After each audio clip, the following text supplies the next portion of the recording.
right, we're live here at the station of Decapitation Without Your Head. I'm Nasty Neal.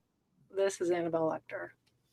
And we're joined by the returning Beverly Randolph. It's been a while since we had you on here. Thanks for having me back. I'm happy to be here.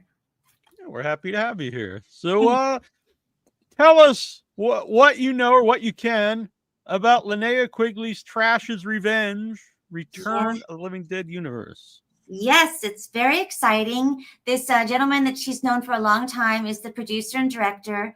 He's in England, and he wanted to do a movie with Linnea.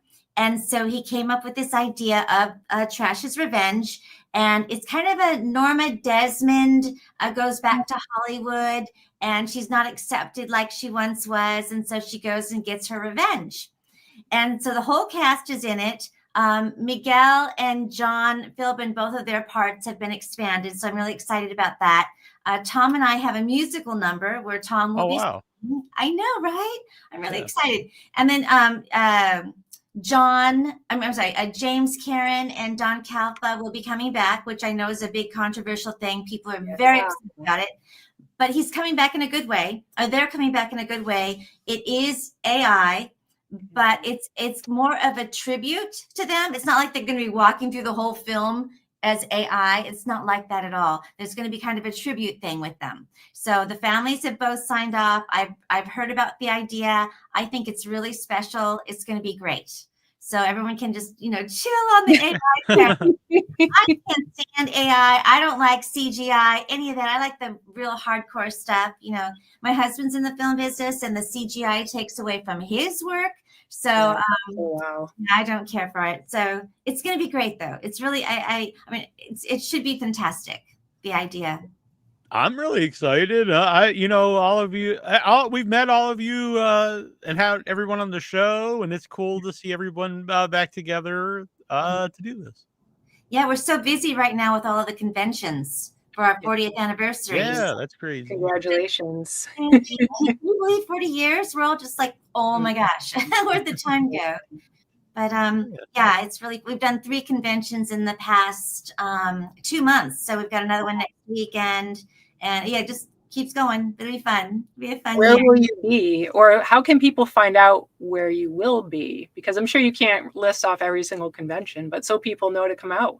Yeah, right. Thank you. Well, I've got my list here somewhere, but we're going to be next week at oh my gosh, where are we? We're going to Pittsburgh. Monstermania. Nice. Yeah. Big one.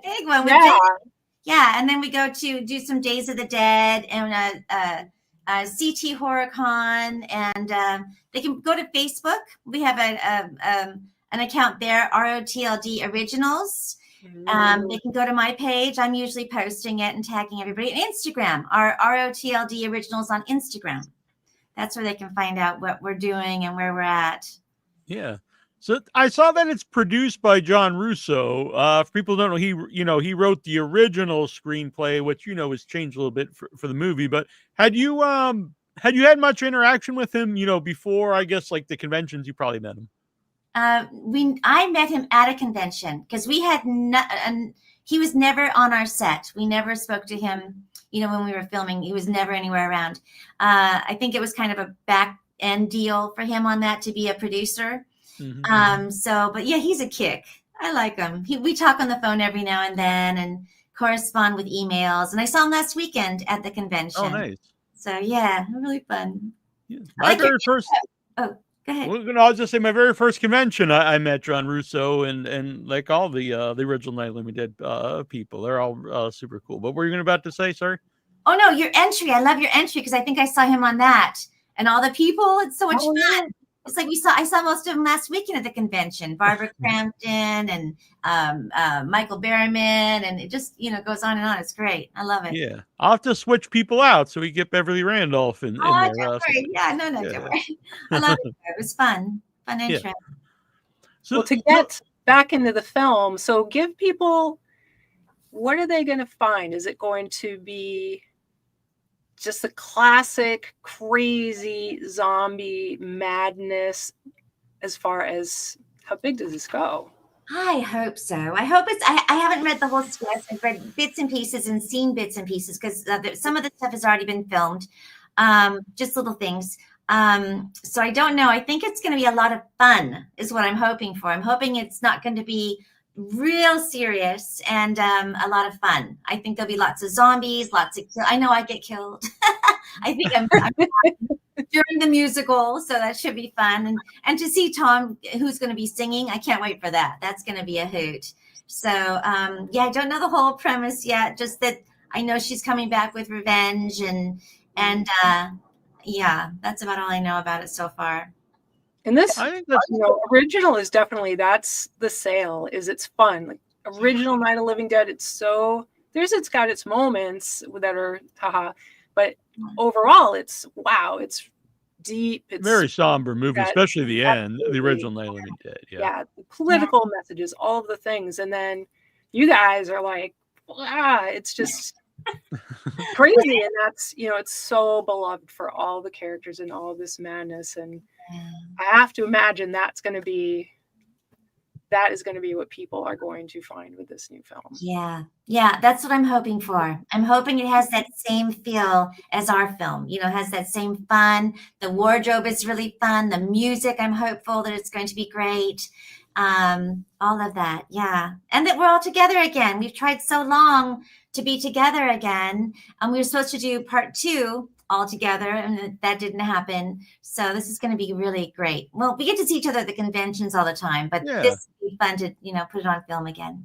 I think that's one of the main reasons I think the movie always finds new audiences and people love it so much 40 years later is you like all the characters. Everyone's likable in the movie. Yeah, I agree. And there's so much to look at. It's not like the typical film of everyone's dressed in plain clothing. I mean, it's interesting, it's interesting to look at. So, I mean, it doesn't always have to be like that. Plain clothing can be fabulous too, but I think that's one reason why it's held on so long is because of all the little interesting aspects of it. So are you going to wear similar clothes from your character 40 years ago in the 80s? Or? I think so. I think it's something along those lines, but something where we will be singing. So this musical thing. So I think it might be a little more sparkly. But I don't know. I don't know yet. We'll see. We'll see what he has planned. Does Tom have a background in singing, Tom Matthews? I don't know. We'll find out. Yeah. It's gonna be really interesting. I can see though he's got a very calming voice. So I have a feeling he might be able to pull off a song or two. I'm hopeful. What did you think when you heard about this idea of, there's going to be singing? Singing? Yeah, when you found out that this was part of this production, what were your thoughts? I loved it. I thought, oh my gosh, nobody's doing that anymore. that's musical. I mean, I know it's not all musical, but it's like Clockwork Orange. It's like, come on, bring us a little song and dance number. Great, let's go. So I was excited about that. Hopefully it plays out well. We'll see. Yeah. You never know. But the concept is exciting. I'm excited about it. So Joe Cash, who's watching this, he's a filmmaker in England, and he just sent this to me, so hope he doesn't mind me popping it up. It's his Linnea Quigley trash tattoo on his arm. So. I love it. Oh, that's fantastic. Where'd it go? Oh, I'll pop it back up here. See? Nope. I do. I didn't want to put up too, because I'm not sure. There might be something in that tattoo that might not be okay for YouTube. I don't know. But we see so many Linnea tattoos and Tarman tattoos and Return of the. Did you see the one where the guy has it? You must have all over his back, even down to his bum. Oh yeah. Wild thighs. Tom and I have one on. This girl has this whole scene on the side of her stomach. It just blows my mind, and it's quite large. So it's fun. What an honor to be on somebody's body like that. Yeah, when you first started going the day. Yeah, Annabelle used to be a tattoo artist. Some people get mom. They've got I had my time. Wow. In an actual shop, not like out at home, just buzzing with Yeah, it's interesting. What was that like when? Oh, go on. Sorry. I actually did. Now that I think about it, I did a Tar Man once. Oh, wow. I'm not surprised. Do you have a lot of tattoos on you? I do not. No? I do not. None? Not to go off on my own tangent, but I have a couple. I would like to get a couple more. Okay.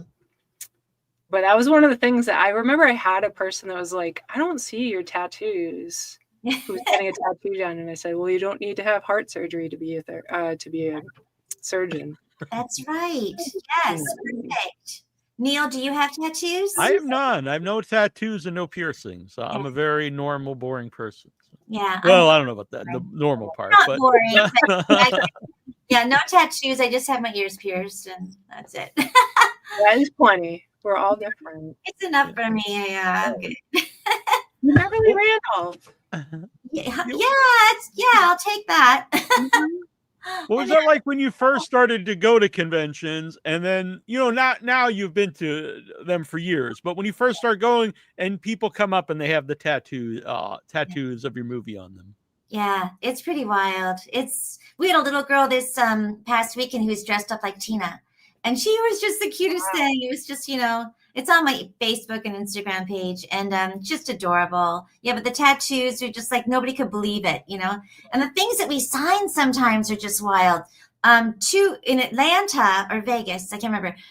This fella brought his urn that he was going to be, his ashes were going in, and he had all of us sign it. So, oh my God, yeah, like, wow, that's really a perfect movie to do that. I know, right? Yeah. We were all just like, oh my gosh, we really got to make this, special. Yeah. This up because, we're on it forever. So that was really neat. Joe actually must be friends with or know the director, because he says, I've seen the director's previous musical bits before, so it should be entertaining. So cool. Wonderful. So glad to hear. Yeah. I have faith. I'm excited. Should be fun. And he's doing that GoFundMe now. Oh, okay. Yeah, we should put up the link then. Yeah, it's Cinebacker. It's Cinebacker. He started with the what's the kicker? Kickstarter, and then there's also Indiegogo. So yeah. Okay, he started with one of those, and then the fella that we've been having trouble with the merchandising, he went after him and said, "You can't have a Kickstarter. It's my movie," and he killed it on that. So then Richard had to go and do his own Kickstarter or crowdfunding. So he's doing that, and then he's got some private investors as well. So.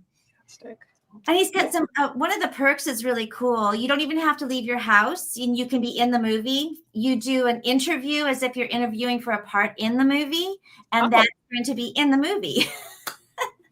I like that. Right. Wild. Did that make sense? I hope. Absolutely. Yeah. Like an audition for the movie. Get to be. Your audition is a part of the movie. So I thought, oh my God, that's a great one for somebody who wants to be acting but lives, so far away, can't be in Los Angeles or in London. So we're supposed to film in Los Angeles and London. So those are the options. But, yeah, I see Jess is in here, who will be filming the stuff in the United States. Just Norvis Guard has been on the show. Beverly, you're doing scenes with the rest of the cast or just Tom? He wants to ask. I don't know yet. So far, I just know with doing a scene with Tom. But I imagine there might be more. And I'm also associate producing. Oh, excellent. Yeah. I found it here on Cinebacker.com. You said Cinebacker.com/product/trashes revenge. Yeah. It's a long URL. I'll put it in the on the website and in the bottom here so people can click on it. Yeah. And it's already raised over £50,000. So that's very very cool. Yay! I'm so glad. That's wonderful. That'll really help get going. And then the other funding people, that'll be great. And then we have a website now because we're now merchandising ourselves after the whole kerfuffle we had with that other fella who did not have the rights to use our images. And ours is rotlddoriginals.com. So you can go there for the T-shirts and then the posters. We have complete signed posters. They're kind of spendy, but they're less expensive than getting them signed at the convention. So that's fun. Yeah. And for people who want to see a new Return of the Living Dead or Return of the Living Dead universe with the original members, you should support the one by the original cast members. Yeah. Movie, Yeah. It's exciting. Yeah. Yeah. We're not we're in the movie, but we're not a part of the movie. We're just, hired. Okay, yeah. But support us on the other end on the T-shirts and stuff if you're interested. That helps. That helps our legal fund. That pays for our legal. Oh, interesting. Yeah, it's helping to fund because we had to hire an attorney to counter the fella suing us. He tried to sue us first. And then Larry Zerner, who's in Friday the 13th, Shelley, is our time guest here. Yeah, he's great. And he finally discovered that the fella had no rights, and he was telling vendors that we were working with him, which we were not. So he could no longer sue us, and now we are suing him. So amazing. Get him to stop, and and that's really awful that the guy would sue the original cast members. Yeah, because then it costs money. Even if you're in the right, it still costs a lot of money to defend yourself. Yeah, I got the letter in the mail. It's for $1 million. He was suing me because I sent out the cease and desist letters. $1 million, and I couldn't even believe it. I've never been sued before. Yeah. And I was like, oh my gosh. My husband's going, what happened? I'm like, I don't know. And then he also sued us collectively for $1 million. So, but that's gone now for now. Good. Jeez, do we name this man? Are we naming him so people know to stay away? Yeah, his name is Steve Walsh with an O, Steve Walsh. And he had Living Dead Media, which you'll find on all the back of the merchandise that's sold with the Return of the Living Dead label. That's all him. It's been going on for like 6 years. For a very long time. So we finally, it's a pretty bad story, the whole thing. It's ugly. Yeah, he's not a good guy. Unrelated to this, years ago, he blocked me on Facebook over something. He's not a good guy, and he makes I don't like to pick on any movies, but he makes really terrible films too. Well, he's trying to make a Return of the Living Dead. Did you see that? Yeah. Dragging the snow. It's like, oh my gosh, So I don't know how he's going to pull that off. We're going to have to see. Because he doesn't have the rights to it. So at this point, he does not have the rights. Yeah. So merch. If people find merch with that labeling, people can know, to pass it over. Don't give him money. Well, the problem is, I feel bad for the vendors because they were told that we were working with them. Like if you see stuff with Linnea on it, and the dolls like with Tom Matthews or Don Calfa, all of these different things. The vendors made these with Steve Walsh telling them that we were working with him. And he was sucking up the money and some people gave him a lot of money to pay for the rights to use the Return of the Living Dead logo. And big numbers. And it's crazy. But yeah, we were never working with them. And it's not a good, it's that's ugly. Yeah. That takes a lot of balls to not only just do that and then sue you guys after he was trying to rip everybody off. That's just. One T-shirt guy called him and said, "Hey, what's this all about? I just got a cease and desist letter from us, a cease and desist letter." And Steve Walsh turned around and put a lawsuit on him. The kid, he's questioning it. He went after John Russo's publisher. Went after him. Wow. Anytime anyone says anything to him, he goes after him. And we just keep getting call after call about, hey, he's coming after me. What do I do? Yeah. I wonder if the vendors could be like a class action kind of lawsuit against him. Absolutely. They should. They absolutely should. That'd be so beautiful. Right? This guy. That money back that they put in for something that was not legitimate. Yeah. Absolutely. So if you have any legal questions, you can call Larry Zerner. He will answer. He wants me to not say too much, which I think I just did. But I was very careful. I was very careful. But yeah, you can call Larry Zerner. He's taking questions for us. No, are you still Zerner? Huh? Zerner. Yeah, Zerner. Larry Zerner. Yeah, he's a cool guy. 13th. Yeah, we just had Anna Marcus on who directed Jason Goes to Hell, and his lawyer was also Larry Zerner. Yeah, I thought that was really cool. He's an entertainment attorney, which is right. Yeah. So anyone out there that needs this support, Larry is your man. Larry's your man. Yeah, all those vendors should go talk to Larry. He already knows all about this crazy case. Like you said, most of the vendors at these conventions, that's their livelihood, and they're traveling around, and they think they're doing the right thing, and it's just it's really awful. It is. Yeah, it is. I even went and bought some stuff from a girl who was selling the Tombstone Return of the Living Dead purses, and her parents were there, and I said, "Oh my gosh, hi!" And they saw me, and I think we probably sent her a cease and desist letter, but we had to. It wasn't, it's not. Yeah, it wasn't. It's not. It's yeah. Yeah, and it's like even like some of the T-shirt companies, the big ones. I sent them the cease and desist, but we're still friends. It wasn't a personal thing. They just needed to know what was going on. And so, but the parents were kind of looking at me a little funny, and they were I go, "We're not after the vendors. We're with you guys. We're on your side, So, I bought a purse. It was so cute. But anyway, yeah.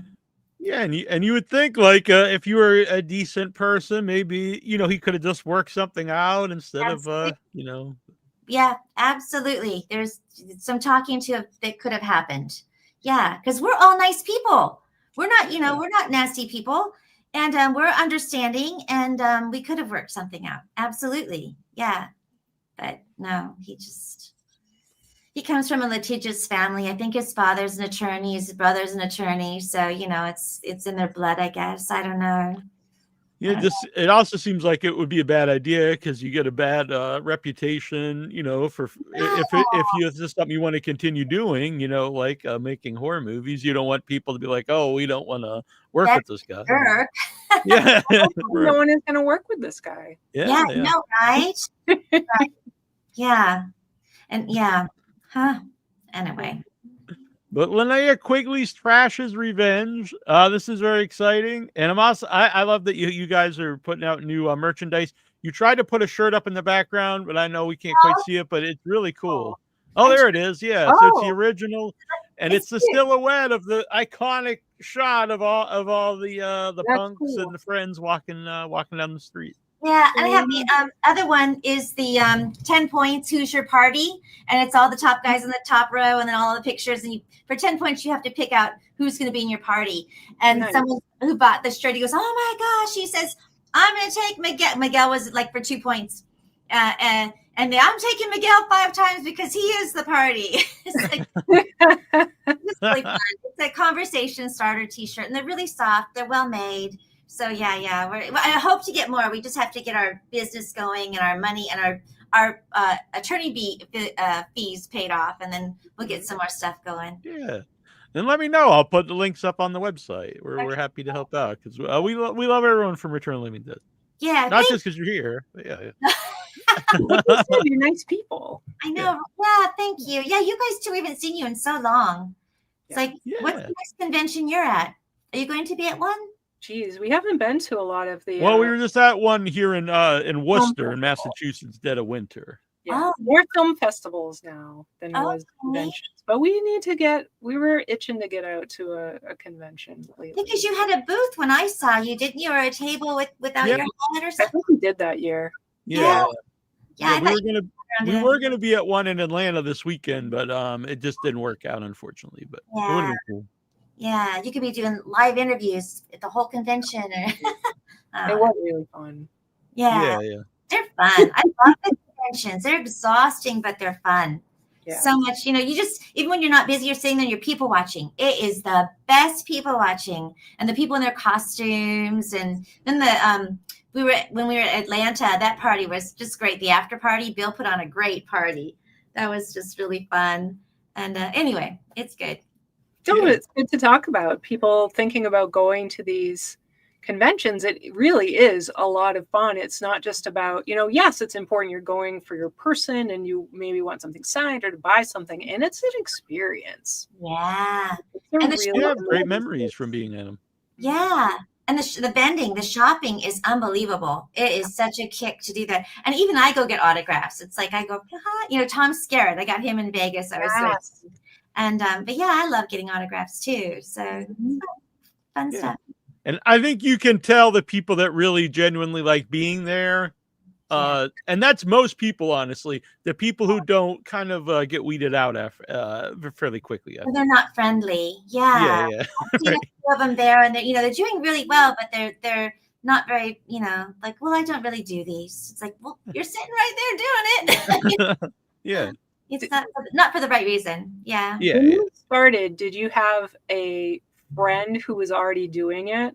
And they because a lot of people, they don't want to do it. They're like, oh my God, horror people. They're like anxious, and that's okay. People can be anxious. And then once they get there and they realize everybody's so warm and lovely. Yeah. So a lot of people have that hesitation when they first start. Yeah. Well, I didn't know what to expect the first time. I remember getting a call. I think my very first convention was Monster Mania. And it was with Dawn and Linnea. And I didn't know what we were doing and what it was all about. And I just, showed up, and I was scared. I was worried what's going on. But everybody immediately is so nice to you. And it's like they when you first walk in, it's like, hi, I don't know what I'm supposed to do. And they they babysit you and coddle you through it all. And all of a sudden it's like, and then all the people come up to you, and it's like, you go home on the biggest high because everybody has been so kind. It's like, I'm not taking out the trash. Somebody's going to do that for me, aren't they?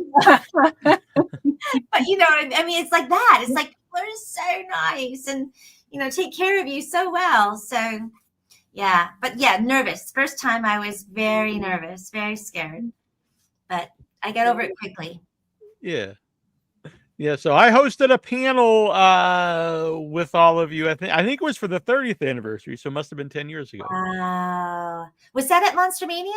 It was at a Days of the Dead. I'm not sure where exactly. Okay. Which one? I'm not sure, but yeah, these conventions have been going on a long time.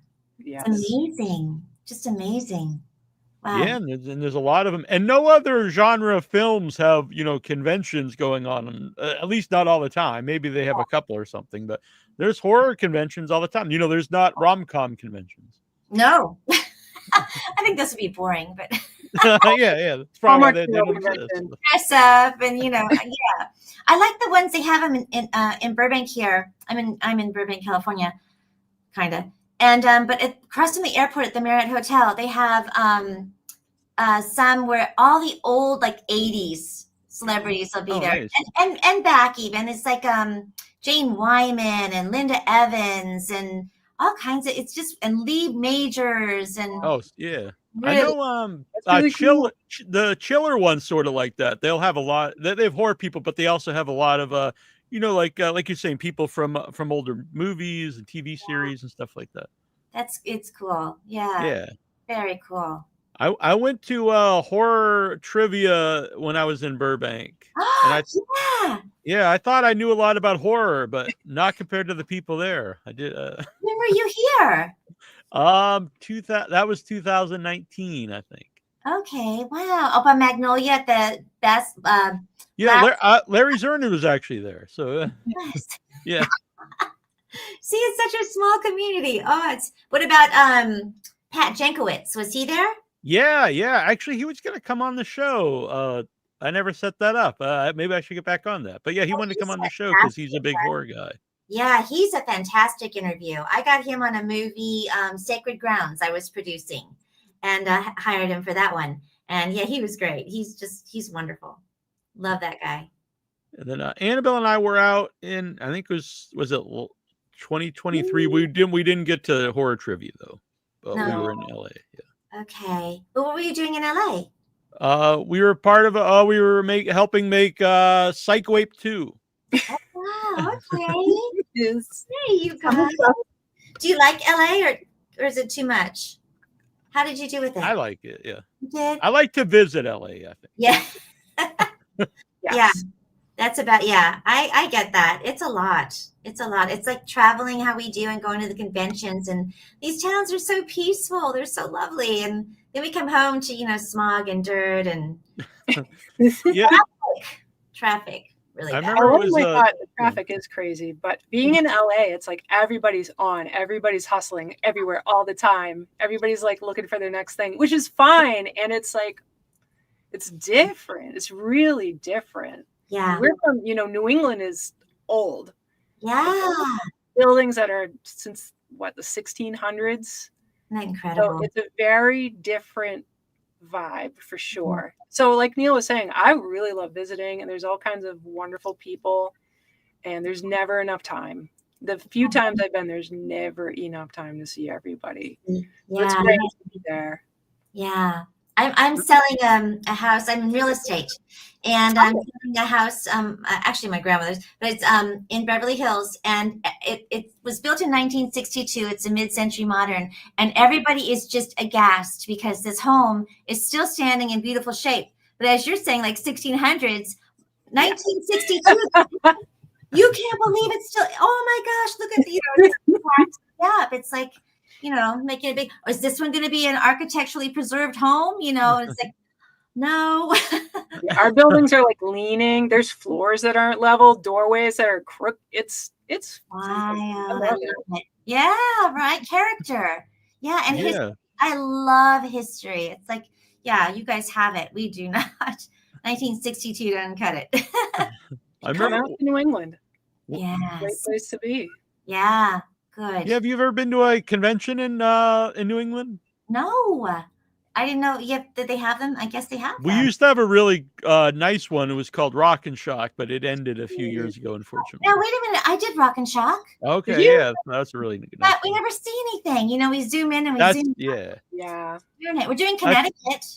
Oh, cool. Yeah.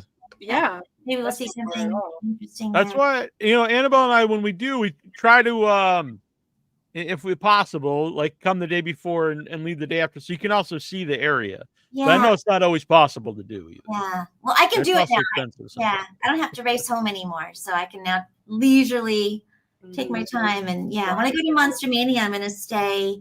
My husband's filming in New Jersey. He's doing the Kevin Hart movie. The new Hollywood is now New Jersey. 44% tax there, and so isn't that crazy? And so I'm going to do Monster Mania and then stay a week to see my husband. So I'll tour about, I've been to New York though. So New Jersey. Fascinating.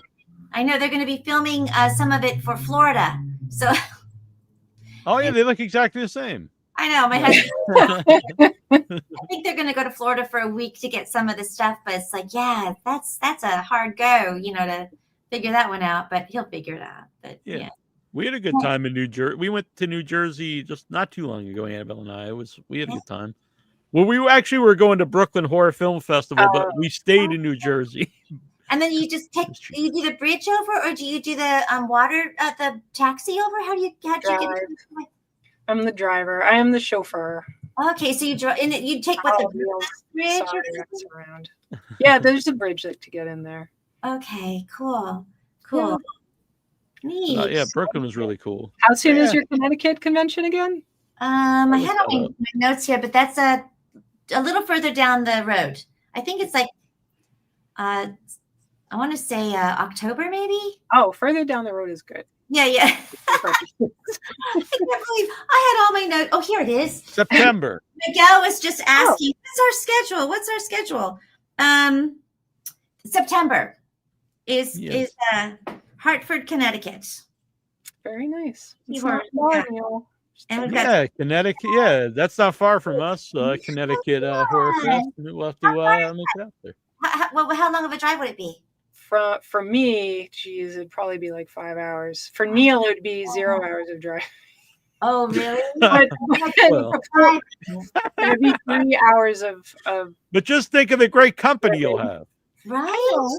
Yeah. We have a good time. But 5 hours is a lot. Yeah, that's a lot of driving.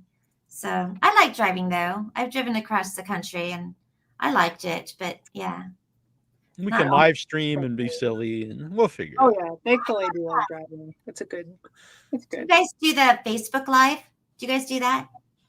This is going on YouTube and Facebook currently. So it's going a few different places. Oh, so we're Facebook Living? Yeah, this is YouTube, Facebook, Twitch, I think, maybe some other places. I'm not sure. Okay. We do it one place, and it goes directly to YouTube, but it also, you can kind of have it branch out where you want it to go. Okay. Does it get the little hearts floating by, or the?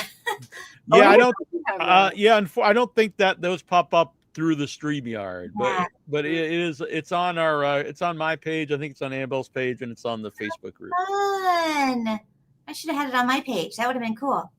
Yeah, we'll do that next time. Craig Lindbergh, New Jersey, is getting busy with many films. Craig is an effects artist in the New York area, I believe. Okay. All right. Very cool. Well, my husband's film's there, so maybe get a job on that one. Who knows? Yeah. He's got a pretty good resume. Yeah. Yeah. He does both, like monster stuff, and then he does beauty makeup because he works like on SNL and things like that. Oh, he's busy. Good for him. That's cool. SNL. Yeah, he came out to Worcester, and we went out to dinner with Craig. He's a good guy. Nice. A lot of people here. Bill DeFrance. Hi, Bill. So I know we went over our time because I know you don't have a ton of time, Beverly, but you're always welcome back. It's been wonderful. Thank you so much. Thank you so much, you guys. Thanks for the time. Absolutely. Yeah, of course. I'm sorry. I'm sorry. Neal Jones. I was just saying, Linnea Quigley's Trash is Revenge. I posted the link here. I'll put it on the website, and after this interview, I'll put it down below so everyone can click on to help support. Thank you, guys. Thanks so much. There's a lot of cool perks, like you said. Yeah. Fun perks. Yeah. I hope to see you guys soon. Thank you. Thank you so much. Thank you. Take care. All right. We'll see you. Bye. Bye. That was very nice, Beverly Randolph. Sweetie. Yeah. I know we were supposed to have I didn't know. He's welcome. I forgot. It was 20 minutes, but not 20 minutes. Yeah, so we went a little over. We went double time, but she's having a good time, and it's cool. So we may have another guest in about an hour. We may have Sex-O-Rama. So a new never say that ever again. So they may be Sex-O-Rama may be joining the show. So the a new guy that's been interested in Without Your Head's been offering a lot of cool guests. Mm-hmm. So we're gonna be having the dwarves will be coming on the show soon, which is they're also celebrating their 40th anniversary. Are they the dwarves or dwarves? I think maybe just dwarves. Dwarves. There's another band called the Dwarves. They're very, very different. But yeah, it's a 40th anniversary of Dwarves. They'll be doing the show, which is cool. But the thing with Sex-O-Rama is they're in New Zealand, and so we were trying to figure out the time difference. I believe it is 3:30 at 9:30 for us. It's 3:30 tomorrow afternoon. Okay, in the afternoon, not in the morning. Yeah. So the guy who was setting it up couldn't get a hold of them at the time because they were sleeping. But anyway, they may be on here in about an hour. I'm curious. Yeah. So curious because that music rules. Yeah. I really love that sound. Like the bang, bang. They have a new music video with puppets, and then they have another music video that will premiere tomorrow with robots. Where can people find that? On YouTube, look up Sex-O-Rama, but it's actually under like their record label. Let me grab it quick. And then I actually have something to unbox here.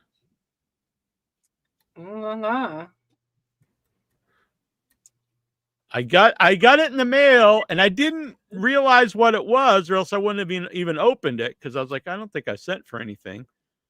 And I'll show you here in a second. But let's see, Sex-O-Rama. I'm trying to find Bang Bang Bang Bang is their new video.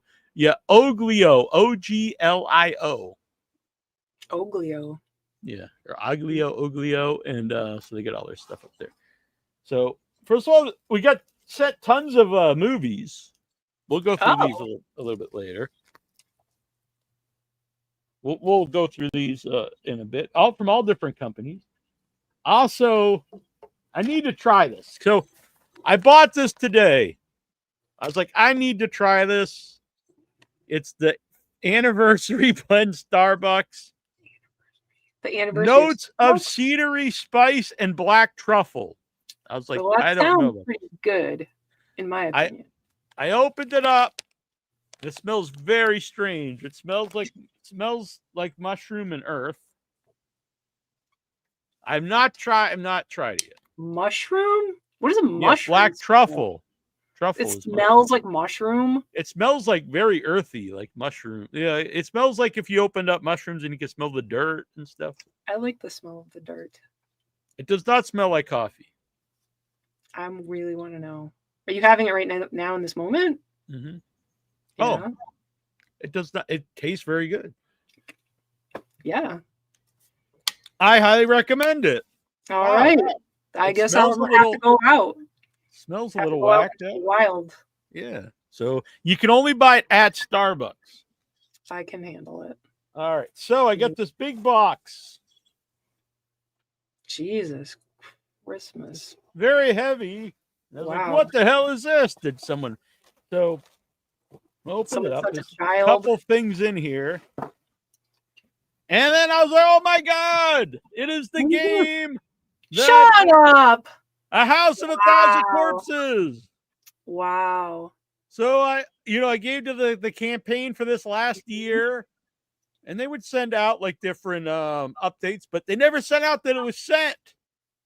Wow. Which I'm kind of happy they didn't, because this was really exciting to get in the mail. So I haven't opened it. As soon as I saw what it was, I put it back in the box. So I'll open it up on the show. Make yourself bigger so people can check it out. Let's look at this. Boom. Wow. House of 1,000 Corpses. And this is a special box. It's maybe a little hard to see, but it's actually like hologram. Yeah, I can see that. The foil. Yeah, foil. And so it comes with cardboard figures. It's made by the same company who makes the Texas Chainsaw Massacre game we like. And they also sent me the actual figure, so you can use either one. Wow. It's pretty sick. So should I open it? Yeah, you might as well, right? Or should we save it for when we open it? There's probably more people here than checking in at the random times we go on. Yeah. But I will save this for Annabelle and I to play next time we're out and about. It's pretty sweet. It'll have to be sometime where somewhere, because it's too big to like just bring and play. If we go to Connecticut, you got to check in with the Connecticut people and see if you can get a connection. Buff is coming up. Yeah. Yeah, I'm gonna actually we'll see if we can. So let's open this up. It's sealed up here.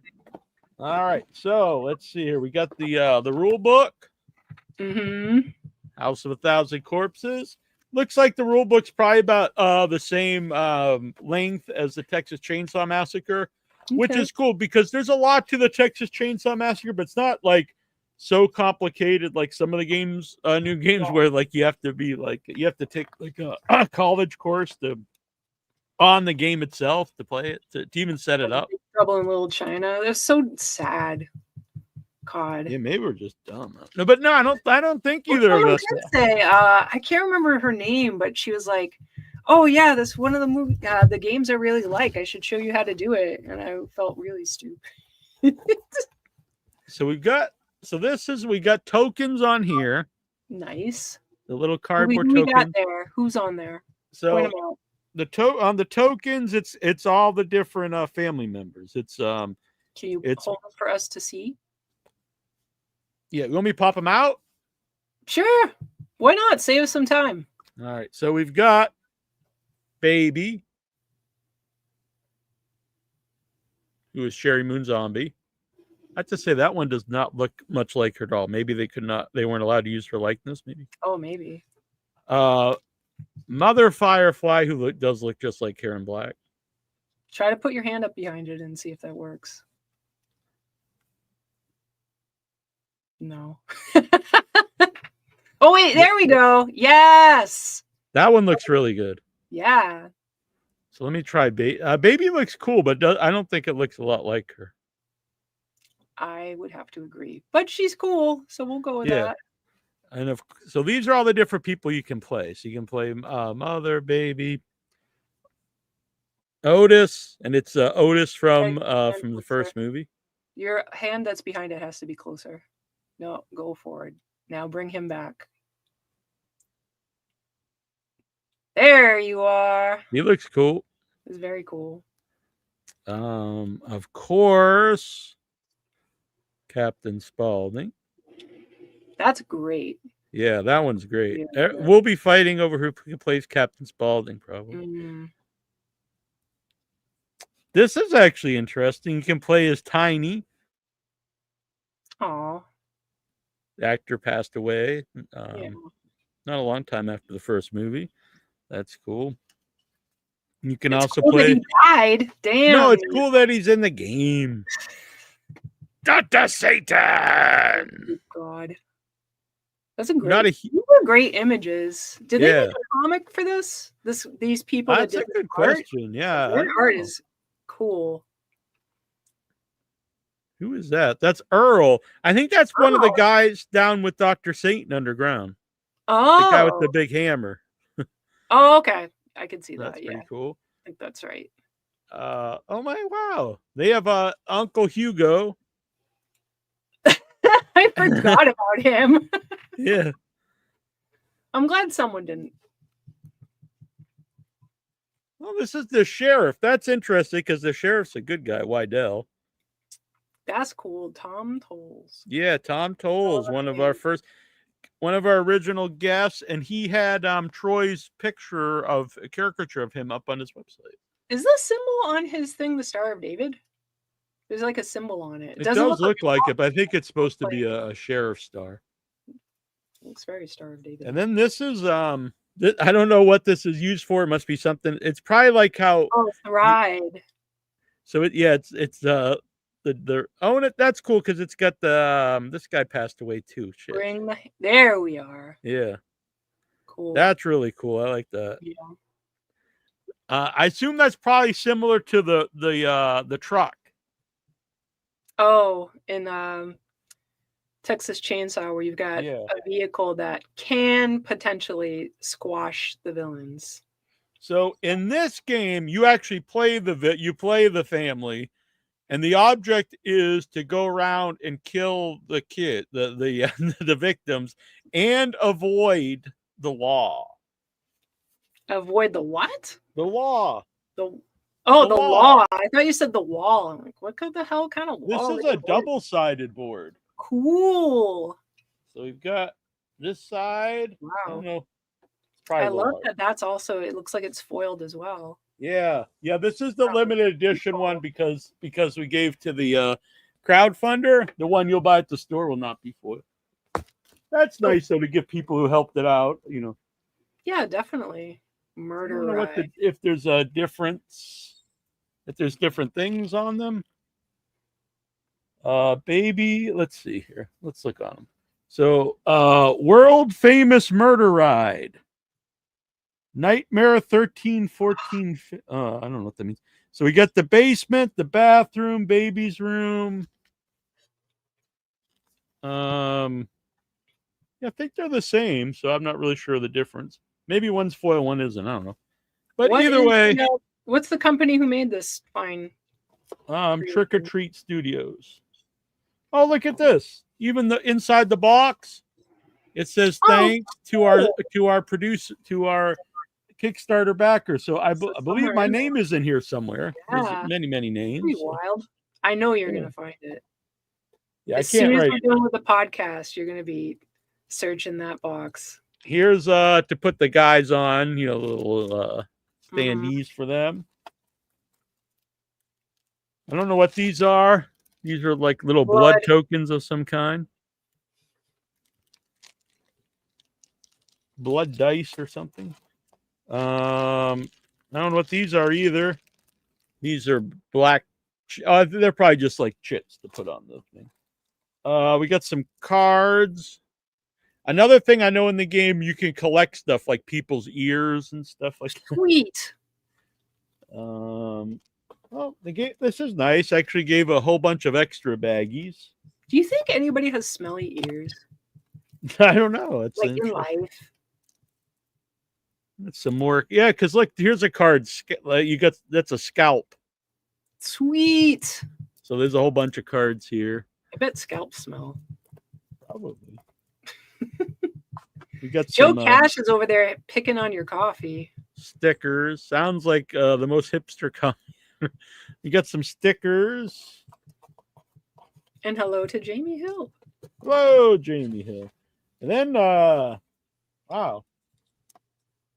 We got the big cards for the players. Those are great.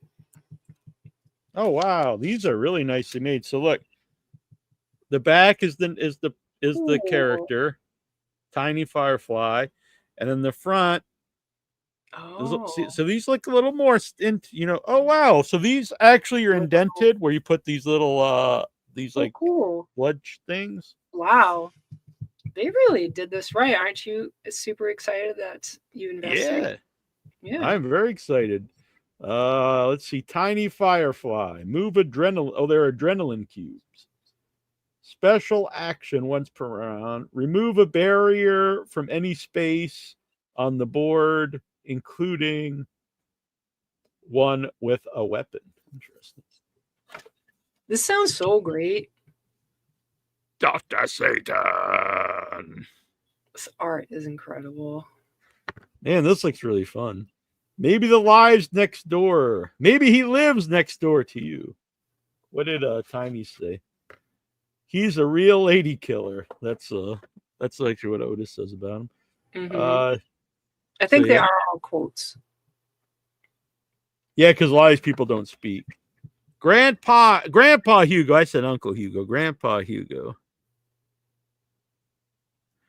His is Ladies and Germs. It's showtime. Earl Firefly. Yeah, I think he's the big dude with the hammer. Wow, that art. So good.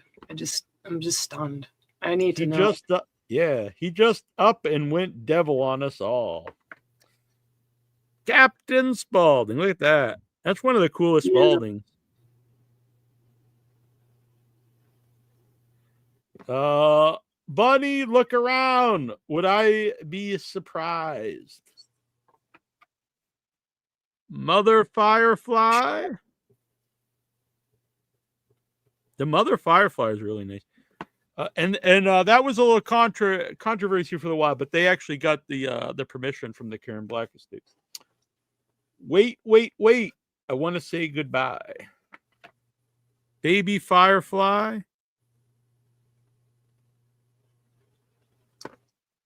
What's that spell? And Otis Driftwood. I would be Otis. Otis is pretty cool. Yeah, I'd be Otis, and you can take Captain Spaulding. Yeah. I couldn't have asked for a better specimen. All right, pretty sweet. Otis rocks. Unless Troy's playing with us, because I know Troy. That's Otis. That's Troy's man crush. We're gonna be fighting it out, Troy. Yeah. Troy. The thing is, I will say there's a lot of cool people to play in the game, which is. I mean, I would even like to play, even though I'm not a huge Dr. Satan fan in the movie. I do kind of like Dr. Satan. So. Yeah, it's pretty cool. Yeah, and Tiny would be fun. So. The art makes me want to play them more. Yeah. So I'm very excited. Now I'm excited to play this. I just want to know, is there anywhere in there, does it say who the artist is? Oh, that's a good question. It might say in the... Give props to the artist. Yeah. I'm just putting this stuff away. All right. There's no leather bag though. A game that says who made the game, which is nice. By Nick Badaliaka. 1 to 4 players, so you can play solitaire too. Ages 17 up, so you can't no minors. Oh, interesting. 60 minutes. I think that's good. I think 60 minutes, because sometimes you don't want a game that's super quick. I think. I agree. And you don't necessarily want one that's 3 hours. I mean, sometimes it's fun, but yeah. Trying to see if I see anywhere about the artist. It's I don't know. Well, I'm just gonna look. Continue. Yeah. And I shall so I thought maybe you could play as Wydell, but you can't. He's trying to arrest everybody. Oh, so he's like a piece going around. Yeah. Corpse tokens, that's one of the tokens. In addition to drawing trophy cards, players who kill a victim also get to place a corpse token. So that's kind of fun. Trophy cards. When a victim is killed, the player who dealt the final blow gets to dismember the corpse. That's awesome. They immediately draw a number of trophy cards equal to the victim's heart and add them to their hand. So the trophy cards are like different body parts and different items. That's pretty amazing. So you can collect scalps and ears and whatnot. Spine is one of the one of the trophies.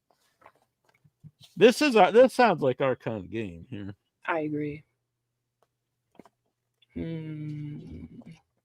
Sorry, coming soon to kids. Man, this sounds fun. Winning this. Oh, eyeballs too. You can collect the eyeballs. Soon as the Firefly family's blood meter marker reaches the final space of the track, all players immediately win the game together. So it's cooperative again. Very nice. I love that. They have satisfied Dr. Satan and kept enough of their activities secret to avoid suspicion. So that's nice. You don't want everyone to know. If any point during the game, the fourth action round, all players have passed, or there are no remaining legal actions available that would increase the blood meter, the game is over and all the players lose.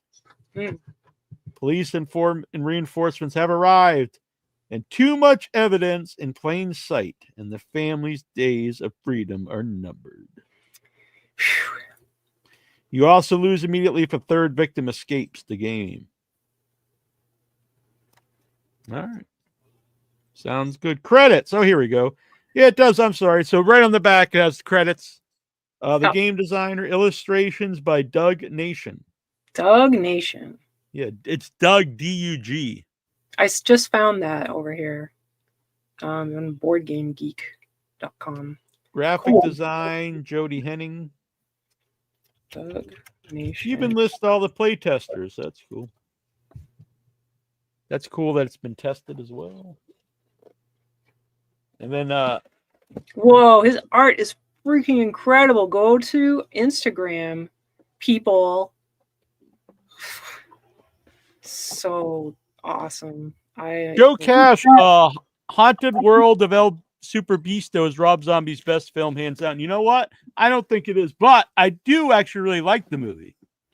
So I'm glad that you mentioned it, because I think a lot of people seem to hate it, and I actually really like it a lot. I don't know if I ever saw the whole thing. And if I did, it was a long time ago. How old is that movie? Probably pretty old. I guess like 10 years old, maybe. Wow. Maybe more. I don't know. I think more. The figures look nice, too. I'll leave them in here for now. Okay. I can open them if you'd like to see them. What's going on in the world for news? Right. It's the horror news of the day. All right. Hold on one second. I need to move this box because it's hitting me. Right. There we go. Let's see. We got some news here. So Buff. Oh wow, I forgot these. Boston Underground Film Festival is coming up in 2 weeks. 2 weeks. Damn. 2 weeks. Yes. Shit. Wow. So I put in for our. Press pass? Press passes. That'd be amazing. So hopefully that works out. If it does work out, maybe we'll be playing that game. Yeah. Exactly. That's a good idea. Mm-hmm. Yeah, so watch for those movies. Who don't know, whoever is or is not in the Boston area, Boston Underground Film Festival is an annual film festival. It's like 2 weeks long, I think. And it's just all kinds of crazy shit. It's not just horror. It's all kinds of different things. And they've got it blocked out, as one does. Some of the stuff is really weird. One of my favorite ones, you might remember the name. We were separate that year. It was about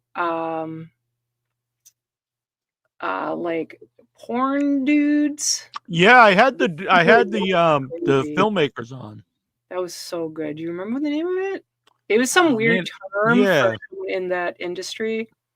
And then the guy that buddy movie, but yeah, the guy who played the villain actually contacted me like a long time after that. I should get hold of him again. He was wanting to come on the show, but it was a long time after we did the interview. And got 2 people already lining up for the show. Yeah, the guy that like I don't necessarily the hero, but like the main character of it, he's gone on to do a lot of stuff. He was in the new Candyman, and yeah. Doesn't it get super gory, crazy at the end? Yeah, and it's based on a true story. So good. Yeah, it's great. It's a great movie. Find it. Well, you keep talking as I find this. Oh, so let's see. Opening up Boston Underground Film Festival is the East Coast premiere of The Surfer. Lorcan Finnegan's sun-drenched descent into madness, starring the one and only Nicolas Cage. Really? Okay. As a man who returns to his childhood beach only to find himself in a psychological death match with territorial Aussie locals. All right. Interesting. Buffalo also. Oh, go ahead. What was that? Mope. That's it. Yeah, Mope. Good. Buff will also host the world premiere of Alma and the Wolf, the latest from Michael Patrick Jan from Drop Dead Gorgeous. Actually, we had them on the show. No, I was thinking Drop Death Gorgeous. I'm sorry. Who will be in attendance, as well as the world premiere of Ignite Films and Eagle Rocks Pictures 40th anniversary 4K restoration of Reanimator.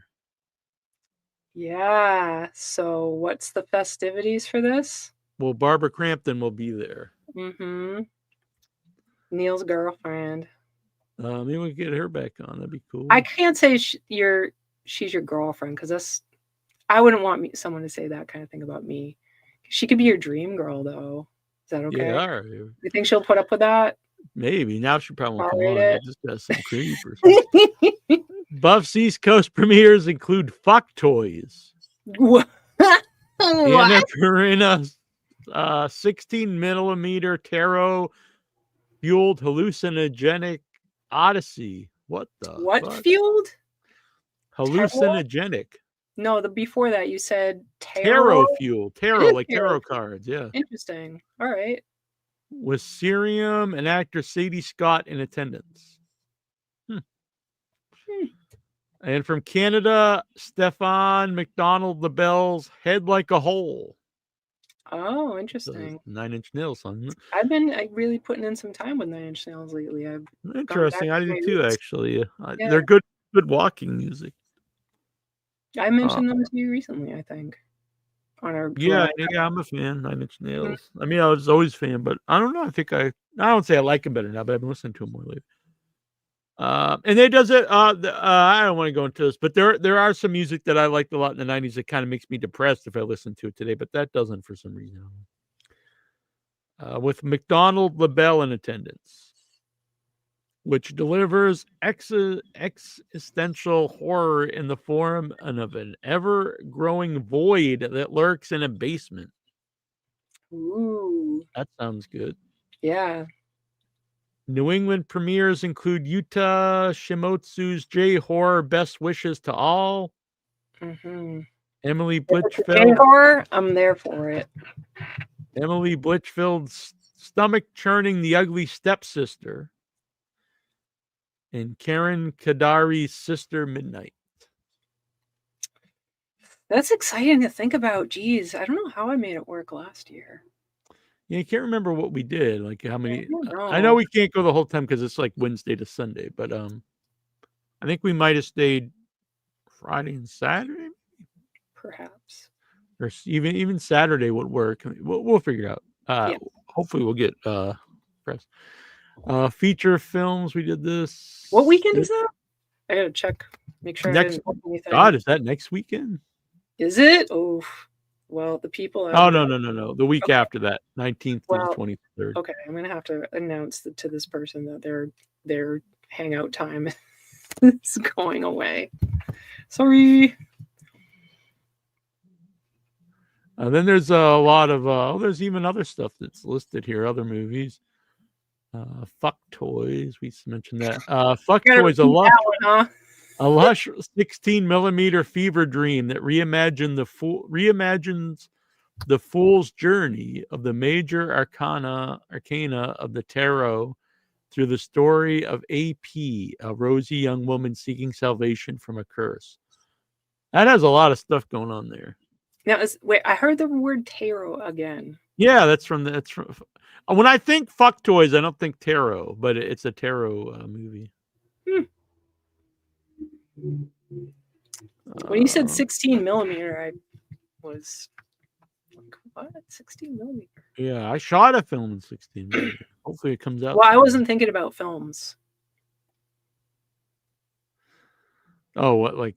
Never mind. Never mind. Here we go. There's the Dunwich Horrors, which are the New England horror movies, and I see a lot of our friends are listed on here. Very cool. Who's got some films out there? Good Looking Out by Seth Chatfield.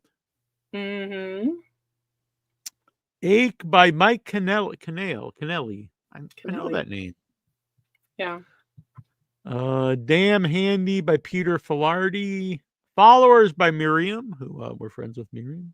Mm-hmm. Forever War by Shanna Figueroa. Katie's Skin by Stephen Kloss.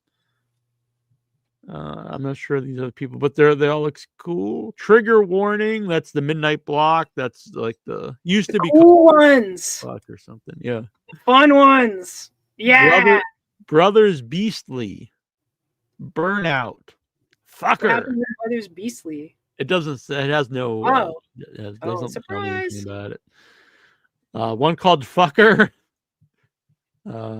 Mop Sorden, Rejected. What was the what? Mop Sorden.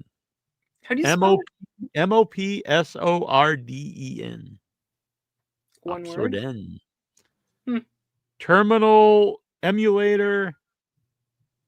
And The Night Has 1,000 Desires. I kind of like that name. There's a lot of like sexy things going on. Well, maybe they're not sexy, but they've got it's implied right. in the language. Well, the Trigger Warning one usually has like some of that kind of stuff. Love to You, Maybe. That's the comedy block of shorts. And I see some more ones that are have sexual names here, like Erection and Destruction. Maybe it has nothing to do with it. I hope it's I almost said in the vein, in the realm of what I'm thinking about, because it would be really fucking funny. Once Make Me a Pizza. We actually got an email from that director wanting to come on the show. Come along, because I love pizza. Yeah. I'm ready for that. Sexy Sweat. There Will Be Womanly Wiles. That's the name. Ragdoll Dance. That's an interesting name. That's the animation block. That's always a really good one, honestly, the animation block. Must Have Got Lost. Shorts block. I don't know what that means. The name. So yeah. Lots of cool stuff. Films. Yeah. Always try to make it out to your local film festivals if you can. Even if it's just for one thing, it's going to be something you're probably never going to be able to have the chance to see again. So get on out. Check it out. So Troy is not feeling well today. He I told me saw that. earlier. Yeah. He's going to take a nap and try to get here. But so hope feel better, Troy. Yeah. Best wishes to Troy and a speedy recovery. So earlier this week, Troy and I went to see The Monkey. Oh, geez. I put that on the calendar as when I'd want to see. I would go see it again. I'll go see it again if you want to see it sometime. I would love to see it again. I loved it. It's my favorite movie of the year so far. Wow. Really? Yeah. Wow. I think now our friend Todd is not a fan. Todd Yeager, because he wanted a straight horror movie. Is hilarious. Okay. So that doesn't put bother that me. in I the like horror expectation. comedies. It is extremely bloody and insane kills and very, very funny. All right. Sounds good to me. And a good story. I think, and well acted. I'm 100% in this movie. I saw someone somewhere write that it has to do with this, and I know what the other monkey movie is, that it has to do with the Stephen King story, and I'm thinking I don't think that's. Yeah, it is, but it's a short story. Oh, okay. It's like a 30-page story, so I don't know anything about the original story, but I assume like if it's 30 pages, you have to really change it, or else like you're not gonna have much for a feature film. Because there was Monkey Shines. Yeah, which is playing tomorrow night, midnight movie at in Coolidge. No shit. Yeah. Well, it's so tempting. I thought it was fun. I think they're playing all monkey related movies because they're playing that Friday, and then Saturday is it's like something at the Rue Morgue where it's got the giant gorilla. Oh yeah, Murders at the Rue Morgue. Yeah. I saw that in 3D. Yes, yeah, one of the old. They used to show it in 3D. No, I don't think. I don't know. I don't think so. I don't know.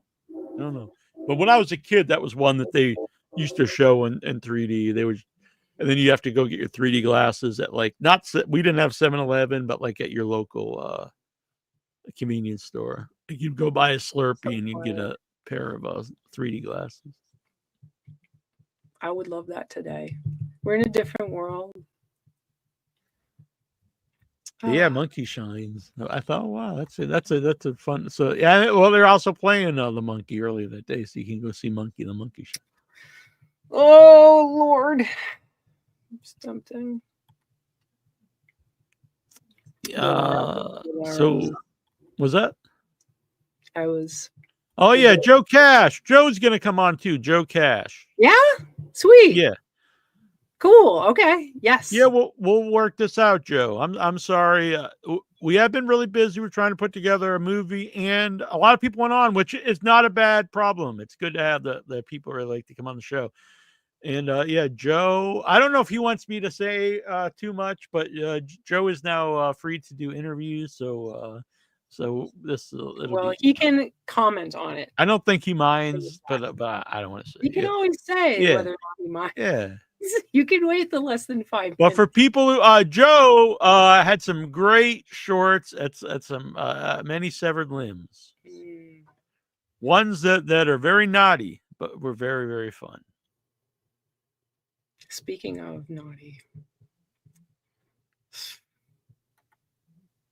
What? What? Oh no. But yeah, no, Joe Cash, a cool guy. So we will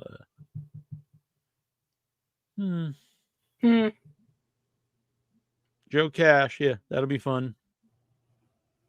Oh, I was going to look up if they're showing that movie in 3D at the Coolidge. How about the horror news for all of the people? Well, I was here already, so it is not. It is 35 millimeter, but not in 3D. Okay, here we go. Yeah, so Joe is out of prison. So out of prison and right to Without Your Head. Awesome. And hopefully not back into prison then after. No. Wow, I'm happy for you to not be in prison. That freaking sucks, man. Yeah, Joe's a good dude. And I for the first time ever, when I made some 8-bit for Joe Cash, I drew nipples, I believe was the first time I drew those, and an 8-bit butt plug with an animal tail. It was the first time I ever drew one in 8-bit, or in any bit. Actually. Yeah. Right. Yeah, it's the only time at the moment. It may be the only time ever. I don't know. One of a kind. Yeah.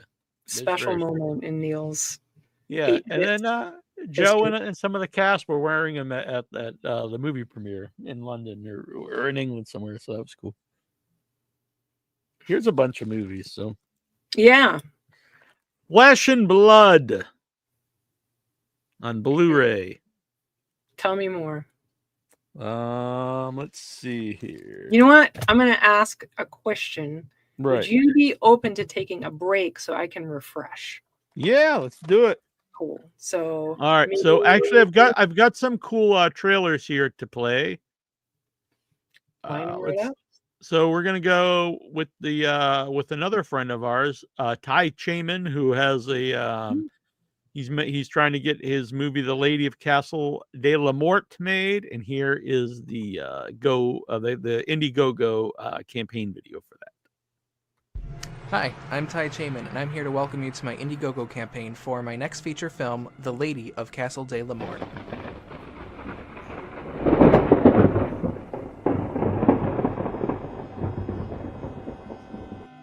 Our story takes place in southern France in 1942. Our character Henry is traveling through the countryside when his train is diverted and he is left behind, leading him to travel through the next villages and towns and stumbles across this strange castle.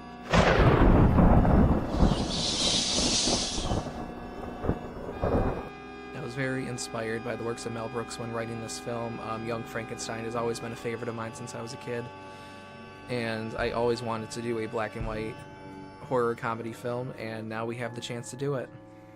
For the last few months, my assistant director Donovan has been helping me prepare for this movie, as well as Anne-Marie Bainey herself is the role of the vampire, and she's super excited to be involved in this. Our production begins in the next few months. We are doing a couple days in June, and the primary filming will continue in November. Some of our perks include posters, t-shirts, coffee mugs, little memorabilia, vampire hunting kits, and a whole bunch more for you to be involved in the film, including speaking roles, featured extra spots, get killed by the vampire, and a whole bunch more. Thank you for watching my Indiegogo video for The Lady of Castle de la Mort.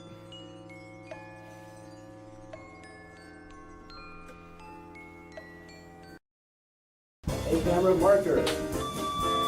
Yay, we're making a movie, and it's a Friday 13th movie, and Jason Voorhees. This is freaking awesome. Here we go. Anna Marcus, get on out here. You know, I was 23 when I made this movie. Why the fuck would anyone let a 23-year-old direct a franchise movie, right? He was a child. He was a baby. He was like damn good director, knew his business. Adam had just this great energy about it. It was a tight schedule and tight budget. We shot 1,000 setups in 30 days. Blood everywhere. Please! How was that? It was fucking gorgeous. Okay. My favorite kill in the movie is the split body. Look, if you're gonna die, go big or go home. Dying while having an orgasm, and as an actor, I was like, that's like a steak dinner. That's some crazy shit. I knew we would get one shit in there.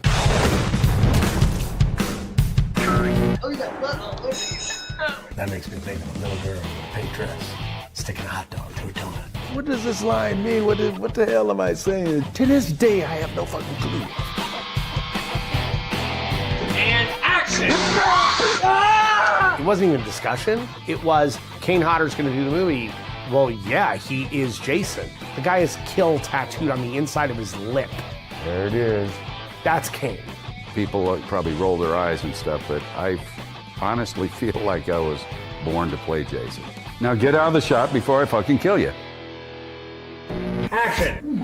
When I saw the bust of me in the makeup trailer, I was a little weirded out. I've got a black tongue going out of my mouth 6 feet. Everybody's on set going, yeah, that's a penis, you know. That's shocking.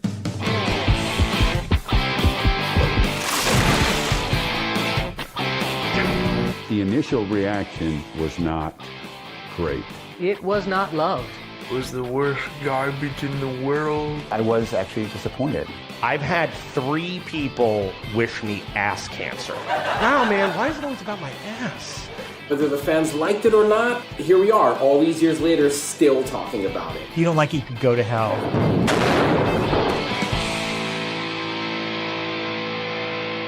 This isn't the movie for nuance. You know?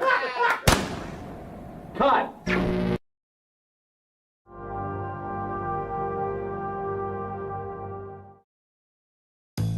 This goes out to all the groovy people at the Nest Corn Festival who are just chilling out and enjoying some of the best corn in the Midwest. DJ Smoke and Dan will be heading your way right after the show. You kids didn't go to the festival, so you missed out on Bob's special ingredient that he added to the corn this year. What are you staring at, you freak? Why do you even come to these parties if you're gonna act like a Who else is to blame, Mom? I've seen the way you treat Dad. If I was him, I'd be gone just as much. Don't you talk to me that way. Bob was hoping that new fertilizer would help us get the corn on the market faster. We went over to see if we could help him, and he lunged at me. He started biting me. So it seems like people are coming back from the dead, murdering others, and also going missing, apparently. So that's cool. Yeah, do the dead people look like that? It's the festival. Almost everyone in town went, and they're all infected, and the ones who didn't go are about to be.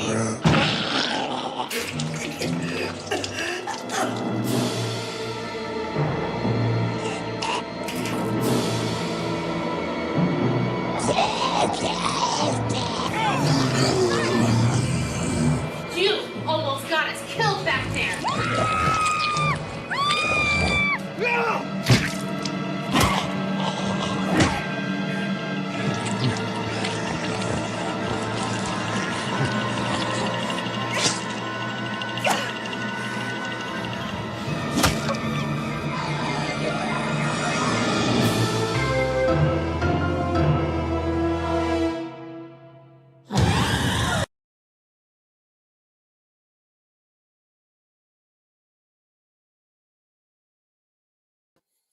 Boom! All right, we're back here at Without Your Head. I'm still Nasty Neal. And I'm Annabelle Lecter.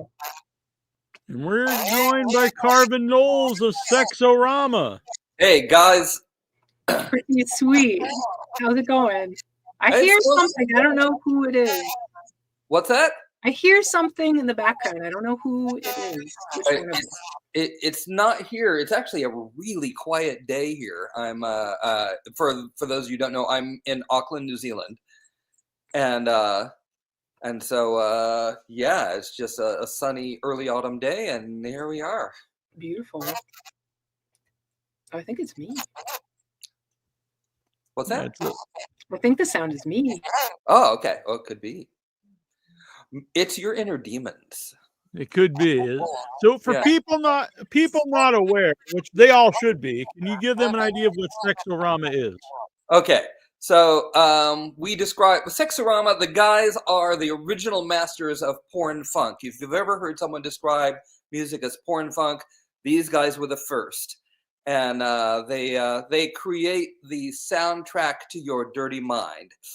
And I've been their producer since I actually was one of the several co-producers on their very first album, and all the others kind of dropped out by the end of it, and so kind of left me holding the bag, and I'm glad I did, because first of all, they're a great bunch of guys to work with. Everybody in the band uses their porn pseudonyms as their name, so the names you see on the album credits are things like Haywood Jablomi and Oliver Closeoff and that sort of thing. But the best thing is, while we're in the studio, everybody only ever uses their porn names. Amazing. So when our main guitar player is Thomas Fingers Chelsea, and so he's just always Fingers. Oliver Closeoff is always Ollie. Haywood is always Haywood. We never use people's real names when we're recording, and it's actually this has been going on since, like, I don't know. Our first album was in 1996, and so starting with the first album, we just completely stopped using anybody's real names. And which kind of left me holding the bag again, because I was like, no, I'll just use my real name. And so I've kind of become the face of Sex-O-Rama. I just listened to some of it, and absolutely awesome. I've just recently started listening to some similar-ish stuff. There's Black Market Brass and Budos Brothers. Just have this similar-ish vibe, and I just love it. Whether it was like getting busy or just listening. Yeah. Awesome. Well, Stuff. It's really funny. In probably, I don't know, 2005, I released an album that was kind of Sephardic / Arabic influence, somewhat gothic. And then everybody kept saying, wow, that's great sex music. I'm like, oh, great. Sex-O-Rama is bleeding into everything I do. Yeah, one's influenced the other. Yeah, exactly. And but it's good because I feel like, most of the music I write, I guess, is sexy. And I'm happy with that. If it gets people happy, then I'm there. It's not really a criticism, right? I think that's a great compliment. Yeah, exactly. Has anyone ever told you that they've, had sex while listening to your music? Yeah, every now and then somebody will come and tell me about it, and it's like, okay, good. We actually always put in the album notes. This was our bass player's idea. Always put in the album notes of, you should try this at home with someone you love, or at least someone you like a lot. So, Sex-O-Rama 5, Invaders from the Pleasure Planet, which is an amazing movie. Yeah. So over the years, we've had a few pieces that were too 80s to fit on our more 70s porn sound albums, and so there was like, I don't know, 5 or 6 of them, not like a giant amount. And the record label came back after the previous album, which was Motherfunker, and they said, we really want you to do an 80s album. And so our A&R rep there, whose name is Hugh Jassel, came back with wanting us to do this 80s thing. So we all talked about it. Yeah, we'd love to release these 5 or 6 tracks that we have that are very 80s, and Fingers goes, I still have my original 80s guitar multi-effects box that Roland made, and another was like, hey, I still have my Roland Juno, and everybody started pulling out all their 80s gear, and so what was going to be just, okay, well then let's release a full album. We'll just fill out a regular album with that. And after the first month of recording, we realized we had enough material for a double album. And so it was just crazy. And we had all of this, like, oh yeah, we wrote this one back then. That would probably go on it because, it has more of an 80s vibe than it does a 70s vibe. And so pretty soon the whole thing just expanded. And it was pretty insane, really. Yeah, from 5 tracks to a double disc. Yeah, album. 26, I think. So for 80s, this is more of the electro pop punk as opposed to Guns N' Roses. Yeah.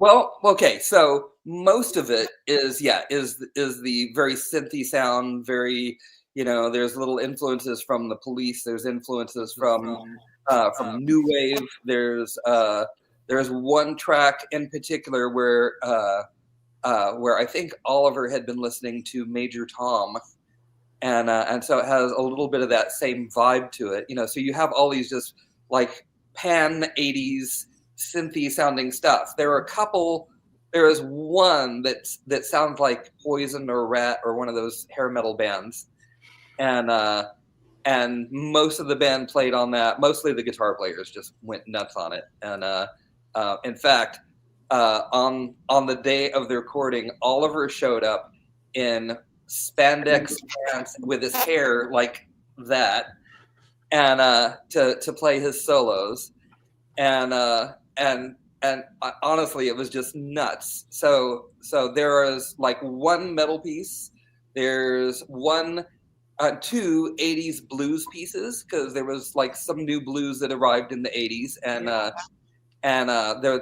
fact, the track that was our single that was released last month as kind of the advanced single, that was just going to be a blues track. And then all the guys started, one of the guys, and I don't know who, started singing "Bang Bang Bang Bang," and everybody joined in, and so we just recorded it, and so all that lyrical stuff that happened, that just happened, and which kind of, you know, if it makes us laugh, we put it on the record. It also makes for a great video. Thank you. I'm glad you like the video for that. That is an accurate representation of the band that you see in that video. So how has it been the core original people throughout this experience? Or has it okay. So it hasn't entirely been the core original people. Our original drummer actually passed away. Oh. Other than our original drummer and one of our original saxophone players left the band because family pressures, basically, and another moved far away from where we were, and this is before we had figured out how to record remotely, and now we can record wherever we are on the planet. So we're spread across 3 countries, and which is probably more information than I should give about them because we're keeping anonymous. But yeah, we're all over the place at this point. But yeah, the core original members, we've just kept in touch. We've all been friends since way before the album, the first album, and so when it came time to record the very first album, they had another friend of mine was associated with it, and I didn't know about it. And then I just called in a bunch of people that I knew because they asked me to record a bunch of tracks for this thing, and so pretty much everybody involved was people that I knew to begin with, and so we've stayed friends. We've worked on other projects together. The original co-producer, who was the session producer for all of the LA and Pasadena sessions, is Adam Pike. And Adam and I had been recording together for ages. In fact, kind of side note, because you guys do horror, the horror film that I produced several years ago, the score that you hear on that, I actually wrote that while sitting in Adam's studio. So even though he was not involved in my horror film, he is still involved in my horror film, if that makes sense. Yeah. So, his presence. Yeah. And so all of those guys were like our 2 friends, and some of them he brought in, and some of them I brought in, and we all knew each other to begin with. So that's how we've kept the core of the band together, even though we're all everywhere now. So what's the horror movie? The horror movie is a thing called the Funhouse Waltz, and it's a stop motion animated horror film. And it behaves like a silent. It's on YouTube, so you can just look it up. Cool. It behaves like a silent, but it was written as a piece of music, and as I was writing it, actually Adam kept going, "You need to get this made into an animated film." So I talked to all my animator friends, and they were like, "Oh no, we work for Disney. We can't work on something else." So they taught me how to animate. So I animated this damn thing by myself. It did the festival circuit and was killing right up until COVID, and then everything shut down. So I was like, "Screw this! I'm putting it on YouTube so everybody can see it." And so it's up there, and the score is available, and there were, like I say, there was a kind of a tenuous Sex-O-Rama connection to this, and so yeah, there you go. So what is the name of this again? So I know, for the people. So that one is called the Funhouse Waltz. Funhouse Waltz. Funhouse Waltz. Yeah, and I'm grabbing some pictures of it because it looks awesome. I need to watch this. Yeah, and so yeah, like I say, and in fact, the first demo of the music happened in the same studio where we recorded the first 2 Sex-O-Rama albums.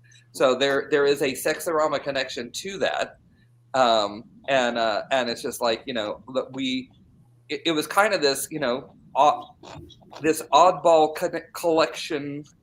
Community of musicians that hovered around the Pasadena area at the time, and this is, in fact, it all started before I ever moved to Hollywood, and then I lived in Hollywood for like 10 years, and so a lot of the stuff that went onto Sex-O-Rama 3, I wrote while I was living in Hollywood, which is why there's a bit of a Hollywood bent to the whole thing. And then Sex-O-Rama 4, then there you go. That's the entrance to the funhouse, and so yeah, there you go. So, I'm sorry, what were you saying? I'm like, suddenly there's pictures and I'm distracted. So why did you move? Why did you leave Hollywood? Well, you know, I met the love of my life and decided to run away to New Zealand, and here we are. Years later, it's still going on. I've heard it's a nice place. So yeah, I'm not one of the, you know, you always meet Hollywood exiles who are like, oh yeah, they're so fake. Yeah, you know what? Yeah, there's fake people wherever you are, but there's also a lot of real people. And I hung out with the real people, and I still work with the real people. And so I still love LA, but I love it here. I've heard nothing but good about New Zealand. Were you in New Zealand during COVID? Because from my understanding, it wasn't hurt very. No, I was here. We had the big lockdowns. Auckland, where I live, we had the big giant lockdowns that went on longer than the rest of the country. Wow. And so yeah, we weren't hit hard as far as deaths. We actually minimized all of the fatalities. All the lockdown practices worked, and we did well. But it was very, very weird being locked down for that long. And pardon me. And I did things like I worked on Sex-O-Rama. In fact, this round of these last two albums started during lockdown because all of us were Zooming each other and complaining that we were all locked down in our various countries at the same time. And we're like, well, let's do something. So the first thing we did when we kind of decided to get back together was for the Mother Funker album, though we didn't know it was going to be an album. We decided to do a track called Stormy Rides Again. And which was a celebration of a porn star who could stand up to power. And so so I wrote the jam, everybody played on it, and what I like is, you know, when I say I write these things, I sketch them out, I hand them out to the guys, and then what happens. So my name is on almost every track there as the writer, and yeah, you know, but it's a bit more jazz than you know, if I was writing, for example, Funhouse Waltz, fully orchestrated, you know, and that's, you know, composition. This, everybody got a lead sheet and some chords, and we just went at it. It sounds like just so much fun. Yeah, and we figured out, well, if we can do this with you know, just sending files across the internet and zooming back and forth and all of that, then we can do whatever we need. So that's how Mother Funker was born. And we were kind of already on a roll when that album happened, and that's when Hugh came back to us and told us he wanted an 80s album. I'm excited to hear this 80s album. Well, you know, it was fun. Like, you know, all of us are old enough to have lived through the 80s, and we were all feeling it when we played this stuff. It was a kick. And hearing about the two blues tracks, I'm excited to hear it. I'm so happy that this has come across our path to learn about Sex-O-Rama. I'm imagining Sex-O-Rama is like the traveling Wilburys. There's like these. Yeah, kind of like, yeah, exactly. Yeah, we're somewhere between there and Spinal Tap, I think. So it's a good blend. Yeah. So. Joe here, Joe Cash in England. Definitely gonna check out the band. Very cool. Thanks, Joe. So, the puppets. Where did they come from for Bang Bang Bang Bang? Somebody told you, didn't they? No. Oh, I'm very okay. excited about it. I'm a fan of puppets. Okay, so we again, all of our best ideas are stupid ideas, and Well, so we have a lot in common then. Yeah. we have a lot of stupid ideas, and so Haywood said to me, well, first of all, the backstory is the record label that we're on, Oleo, and they're great guys. We love them. This is not a criticism of them, but some of their fans are fixated on, they did a children's album probably close to 20 years ago. And with kind of like a guy who was very similar to Rafi. He was very good. Don't get me wrong. I'm not complaining about the dude, but his fans were constantly spamming our videos with, "Where's the waffles?" And it took us a while to figure out there was a song that this children's artist did called "I Like Waffles." And so we got all these kind of family-friendly people wanting to know about waffles and why are we having dancing girls? I thought this channel was all about waffles. So it just went on and on and on. And so Haywood goes, "Let's do a Muppet video and make sure there's waffles in it."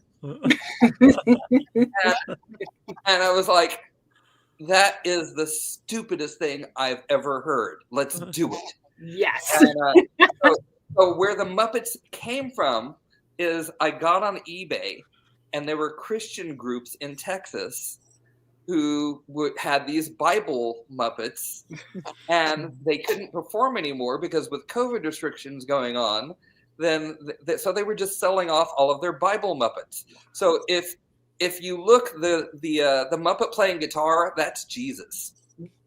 If you look, there's also a King David who shows up to sing in parts of it, and so he's got the purple robes. That's King David.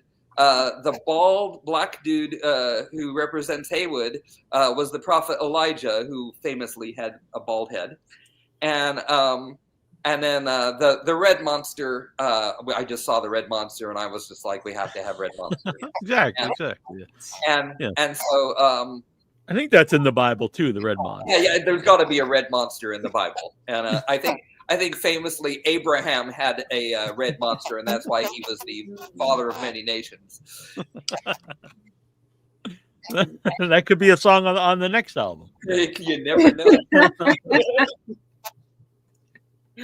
But it's a very fun video, and now that I know the backstory, I love it, and I'm interested if these waffle fans will find it and be like, "Oh." I hope they see the waffles, because there's waffles in almost all of the next round of videos that I produced for the guys, and so the next one that should, fingers crossed, drop tomorrow on YouTube is called Alien Sex Bot. So Annabelle, if you've listened to the album, then it's the second track in there, and it's there's only a couple that have lyrics, and we thought, okay, we should make a video for Alien Sex Bot because it's electro and it has lyrics, and who doesn't love electro?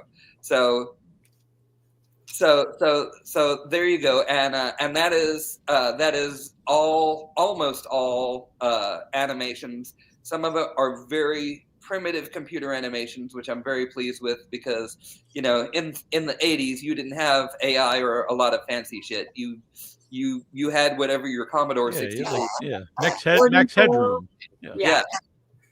So there's, in fact, the bridge is sung with what I like to think of as the female cousin of Max Headroom, and it was done pretty much that Max Headroom style of animation. So I'm into this. I just threw out Max Headroom without knowing that, so I'm very excited. Yeah, no, there you go. Actually, a lot of your guesses have actually been spot on. So you're in the spirit of what Sex-O-Rama is all about. Yeah, dumb ideas. You're with family here, with Annabelle. Exactly. You got to have your dumb ideas, because I mean, even if we're smart in our everyday life, sometimes you got to switch that brain off for a few minutes and let it cool down. Yes. Yeah. You want a whole song that's just bang, bang, bang, bang, and it's fun. Yeah. Exactly. Yeah. Well, then you're gonna love the highly intellectual lyrics of Alien Sex Bot. So, Where can people? Well, you have the YouTube. What's the name of the YouTube? Because I know it's on. Okay, so Olio is the record label, so it's OGLIO Records, and they have their own YouTube channel. And then as far as the album itself drops March 7th. So today I'm in New Zealand, so today it already is March 7th, but that's tomorrow for you guys as of the time of this. You guys are time travelers in I live in the future, man. And clearly you got robots. Right out the door, I'm telling you. I turned the computer that way, but the light is so bright it would just wipe out the camera. No, I'm looking forward to it. And how long did it take you to learn animation to make your short? Well, that short took me 10 years to make. Oh wow. Let's see. I did my first test animation in early 2007, and finished the whole film in 2017, and immediately stuck it on the festival circuit. Yeah. And at the time, because I've been writing music for B movies and doing spot cues and ghost writing and that kind of thing, and I had just sold a piece for a trailer, and had been doing music for Peter Jackson's Hobbit blog, and wow. and so I had just kind of had a large bundle of money that I made very quickly. And so I very foolishly spent all of it hiring an orchestra to play on the Funhouse Waltz. And so the only thing on that soundtrack that isn't real is the pipe organ, and that's me playing a MIDI keyboard. Wow. But everybody else, that's all people playing when you hear that soundtrack. I played the theremin. And that's very cool. That's very horror, very back to like 50s sci-fi and horror. Well, the idea was for that film was to basically, because a funhouse is kind of a mishmash of a lot of horror film concepts, and because they kind of rose at about the same time as silent horror began, and so all of those and every early funhouse had a Dracula in it and all that kind of, because it started in those early days of it. So I just threw a bunch of horror concepts at a piece of music, and then I took the piece of music and said, well, this is telling a story, and if I was in a funhouse, it would do this. Now, if you've been a fan of the old school funhouses, you know that they were put together mishmash, but a story accidentally emerges every time. And so I didn't enter the Funhouse Waltz thinking I'm going to tell this particular story. But as I started animating it, the story just started to tell itself the way that it does in funhouses. Like, if you think of the emperor of all funhouses is Disney's Haunted Mansion. Yeah. And Disney's Haunted Mansion did not start out telling a story. It was just a series of things. Mm-hmm. And over the course of time since it opened, the story of the jilted bride who comes back to murder people became the story that rose to the top and became the focus of everything there. And so likewise, I don't have that same storyline, but I let it follow the same kind of organic flow, so that it feels like a funhouse, but it also tells a story that's coming to get you. Yeah, I love it. So I'm very interested in watching this. So, when you said you had it at festivals, did you travel with it? No, I stayed here. Doing what most artists do these days, working the day job and making more art and watching it go. My first festival wins were in Italy. So here's to the Italians. Thanks, guys. You are awesome. And I appreciate that there are Italian horror fans out there, and I'm glad that they like me. And then it's won for best animation, best music, and best production design at different festivals. Wow. And so I'm absolutely thrilled and a little bit humbled that people liked it that much. So definitely much love for the audiences. Yeah. Is that something you would like to do again? I think if I had a budget and a real crew, and I didn't have. I had a few people who came in and helped. I had a bat wrangler who helped with the animated bats, and she kept track of the of keeping the bats numbered, because you have different wing wing shapes as far as so that the bats can actually be flying across the screen, and somebody had to keep track of that while I was doing all the other animation. And so having a bat wrangler was actually really important for those effects to actually look good. And I had an artist who still lives in Pasadena, I think now, who did some of the props for me. I had an artist who lives in Central LA who runs a business called Wire Boss, and he designed a lot of the armatures, the kind of the skeletons of the clowns. And so the armatures that the clowns were built on, because there are clowns to begin with in the fun house, and there's the ghost of an evil judge, and so all of the internal parts of that were designed by but mostly it was me doing it. So all this is a very long-winded way of saying, yeah, I do this again. Yeah. All right. Oh, yeah, that sounds fun. How did that change through that process? Because that was a dang long time ago, and a lot of tech change. Did you have to keep the same recording equipment throughout the process? Yes. In fact, I at one point tried buying an app in the middle of it all for stop motion animation, and nothing looked the same. Nothing looked right. So I had to just go back. This whole thing was done very primitively, because that's how it started. And I started with just a tiny little Nikon,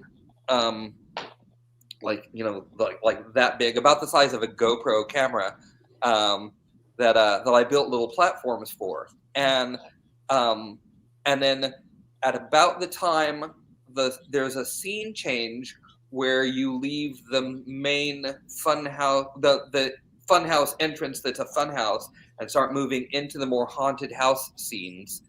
At about that time, I got a nicer Canon, and so when the scene changes, then the camera can go ahead and change, because everything else changes. Yeah.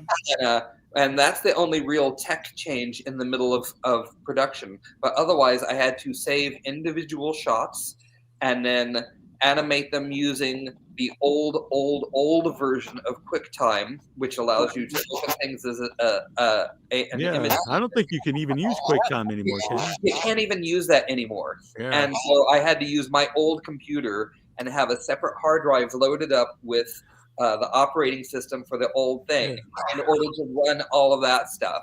So it is really, and there are scenes that are lit by candles. There are scenes that are lit by Christmas lights. There are scenes where the light you see on the screen, that's what's lighting the whole set.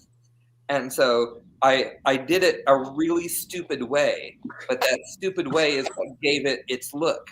Yeah. Because when you have actual flame lighting something and you get this weird flicker, because every time you shoot, the light's in a different position. Yeah. Then that just makes everything kind of move differently.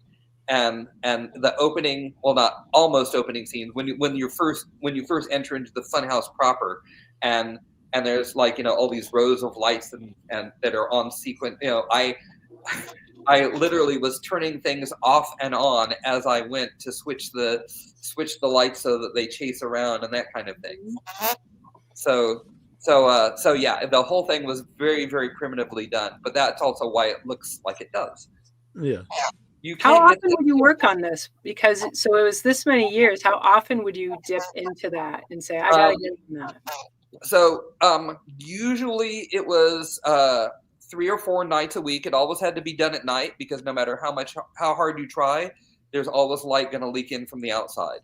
So it was done 3 or 4 nights a week. Occasionally, I would work on it 6 nights a week. Between sections, so when I finished up the clown section, and left the clown section of the funhouse behind, then there was about a 2 to 3 month break while I stopped and built the haunted house. And then after I finished the haunted house section, there was another 3 month break while I built the kind of dungeon, the crypt section. And then in the middle of the at the end of doing the crypt section, we lost our lease on the space we were using for the studio. So there was a 1 year break before I did the finale. But the finale was like I was also editing things and writing the score and doing all this other stuff. And so there was always something going on with the production, but there were shooting breaks while I stopped and built things or wrote things in between for them. The scenes of Minnie falling down the well, for example, which you'll see, then when she falls down the well, that was just done on my kitchen table. And the opening of when you first enter the funhouse itself, that was on the floor of my Hollywood apartment, in early 2007. So when you see this, I can only imagine the memories that come with that for all the different things that were going on through your life. They actually don't now. Now when I watch it, I'm happy to say when I watch it, I just see the film. And so yeah, like I remember doing the things, and when I see the still photos, like you showed the still photos that were there, and so when I see the still photos, it's like, oh yeah, that was taken at the old High Street studio. Oh, that was taken, but when I actually watch it in motion and the music's going and there are some sound effects, there's a tiny bit of dialogue, but the idea is it's almost functions like a silent film. And so when I watch it, I just get swept up in the ride. And so that's why the tagline of it has always been "Enjoy the ride." Wow. Because once you start watching it, you've got the safety bar down and you keep your arms, hands, and legs inside the car at all times until it comes to a full and complete stop. That's saying a lot for someone to be able to watch their own work and be able to really enjoy it. It's rare. When I listen to old recordings, I remember the recording session. When I watch this thing, I'm just caught up in it, and that's the thing that I'm that for on a personal level, that's what I enjoy most about the Funhouse Waltz is I kind of made a thing that I can actually go into, and in my mind I'm going into that space, and it's life size, and the characters probably Minnie's about that tall, and the clown's about that tall, so it's all miniature, but when I watch it, I'll let my brain just go into that as if it's a life-size space. I'm going to check this out. Yeah. So, Sex-O-Rama 5, Invaders from the Pleasure Planet drops tomorrow. If you're here, it drops today. If you're a time traveler in New Zealand. Yeah, man. Thank you very much. This has been a blast. Yeah, we love talking to you. And I love the music. A lot of cool stuff today. Yeah. Oh yeah. Well, is that a Return of the Living Dead? What is on your? What is yes. the film? Show me. Return of the Living Dead. Oh yeah. We actually had Beverly Randolph of the Return of the Living Dead on before you. So. That is so cool. Well, hi Beverly, wherever you are. Yeah, she's in LA. But, yeah. All right. Thanks, guys. Absolutely. Yeah, thank you for doing this. All right. We're going to play your music throughout the month. All right. Yeah, please do. Cool. And try it at home. Yeah. Yeah, that'll be Spotify. Are you on Spotify? Yeah, it'll be on Spotify. It'll be on Apple Music. It'll be, I think it's even on Amazon for those of you who still do that. But yeah, try it out. It's a blast. It'll be my listening for the week. All right. See you guys. Hopefully we talk to you again sometime. All right. See you. All right. Okay. Bye. Okay. Bye. Carvin Knowles. He was cool. Dude. Yeah, that Sex-O-Rama. was great. Wow, that movie sounds crazy. Yeah, I know. I have to check it out. Maybe we can get for Severed Limbs sometime. Wow.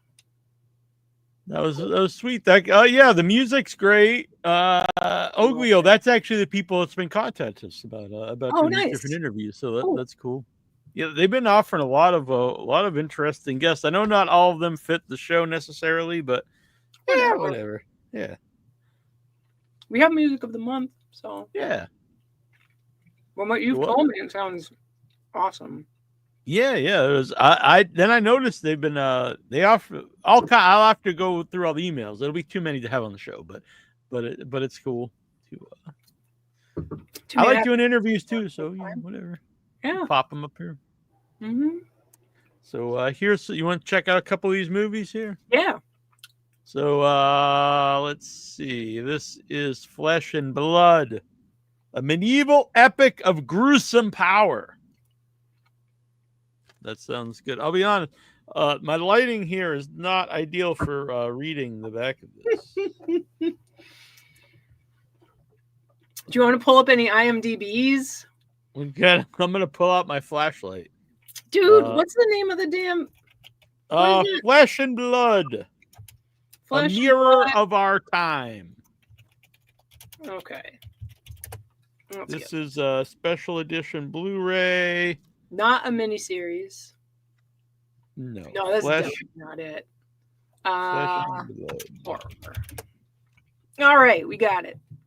All right. Let us know. Let's see. So this is... Oh, yeah, it's a Paul Verhoeven movie who made RoboCop.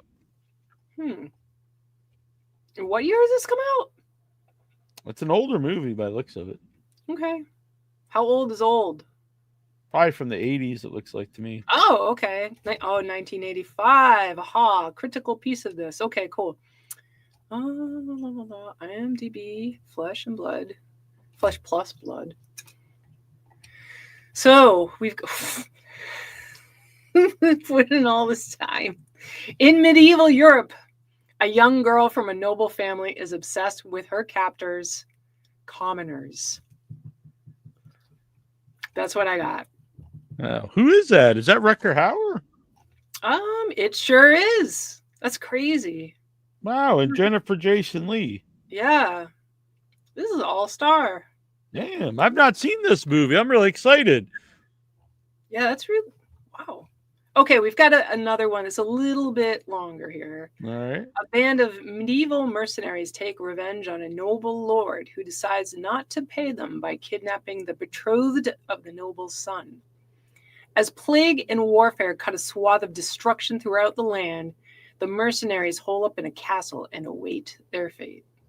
All right. So I'm going to check that one out. A lot of specials on that, looks like. Next up is Project Silence. Project? What year? Looks new. Okay. I believe it's an Asian film. 2023. It does appear, and yes. Cool. Okay, so let me see if there's a longer one, because this is another one that looks like it has a tagline. Aha! Storyline. On the bridge that connects an island and its major airport with the Korean peninsula, weather conditions suddenly become so bad one can't distinguish anything right in front of them. But there is a far more concerning threat. Echoes, creatures born from a military experiment called Project Silence, and being transferred in the utmost secrecy and let loose, wreaking havoc. This just came out by well, I don't know when this came out. Well, you said 2023, but must have just been released in the States probably. This is the extended director's cut of 100 Tears from Unearthed Films. I see a little clip of a review. It's a 7 out of 10. An enjoyable sci-fi film with a sprinkle of horror. The gore is kept to an absolute minimum. The plot Project Silence. Yes. With a lively unpredictability. The transition from heartfelt family drama to thrilling horror keeps us on our toes. And that was from Andrew Christian Jr. on IMDb. I like that little sales pitch. I think that's a good one. Yeah, definitely.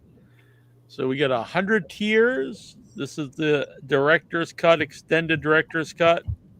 This one is from Unearthed Film, so I assume it's a very disgusting, violent film. All right. Ooh, yeah, the pictures are pretty dark looking. Storyline: after being accused of crimes he did not commit, a lonely circus performer exacts his revenge on those who unjustly condemned him. The act sparks something inside of him which he cannot stop, and now, years later, his inner demons have truly surfaced. Part urban legend, part tabloid sensationalism, he is now an unstoppable, murderous juggernaut fueled only by hate. With the tagline, "It's gonna hurt." Wow, that sounds good. Right? It's got audio commentary, Stephen Biro and Marcus Koch, who is the director. Oh, yeah. Familiar with these folks. Blood, Guts, and Grease Paint, the making of 100 Tears. I like that. And the log line on it is everyone loathes a clown. I'm true. Wait, is that the one I'm supposed to be looking at? Yeah, that was one we just did. Oh, okay. The next one up, what is this? This is The Mad Bomber. I don't think this is horror. The evil bomber, what bombs at night? This the one Mad Bomber. This one has the cool the case, the cover here. Is this from The Mad Bomber? It will blow your mind. Was this 1973? I was gonna say it looks old. It's got Chuck Connors in it. All right. Okay. Cool. All right. Oh, from Severin Films. Oh, okay. Nice. Okay. Storyline. William Dorn decides to get back at all the people he blames for the overdose death of his daughter and the breakup of his marriage. So he decides to go on a bombing spree. Damn.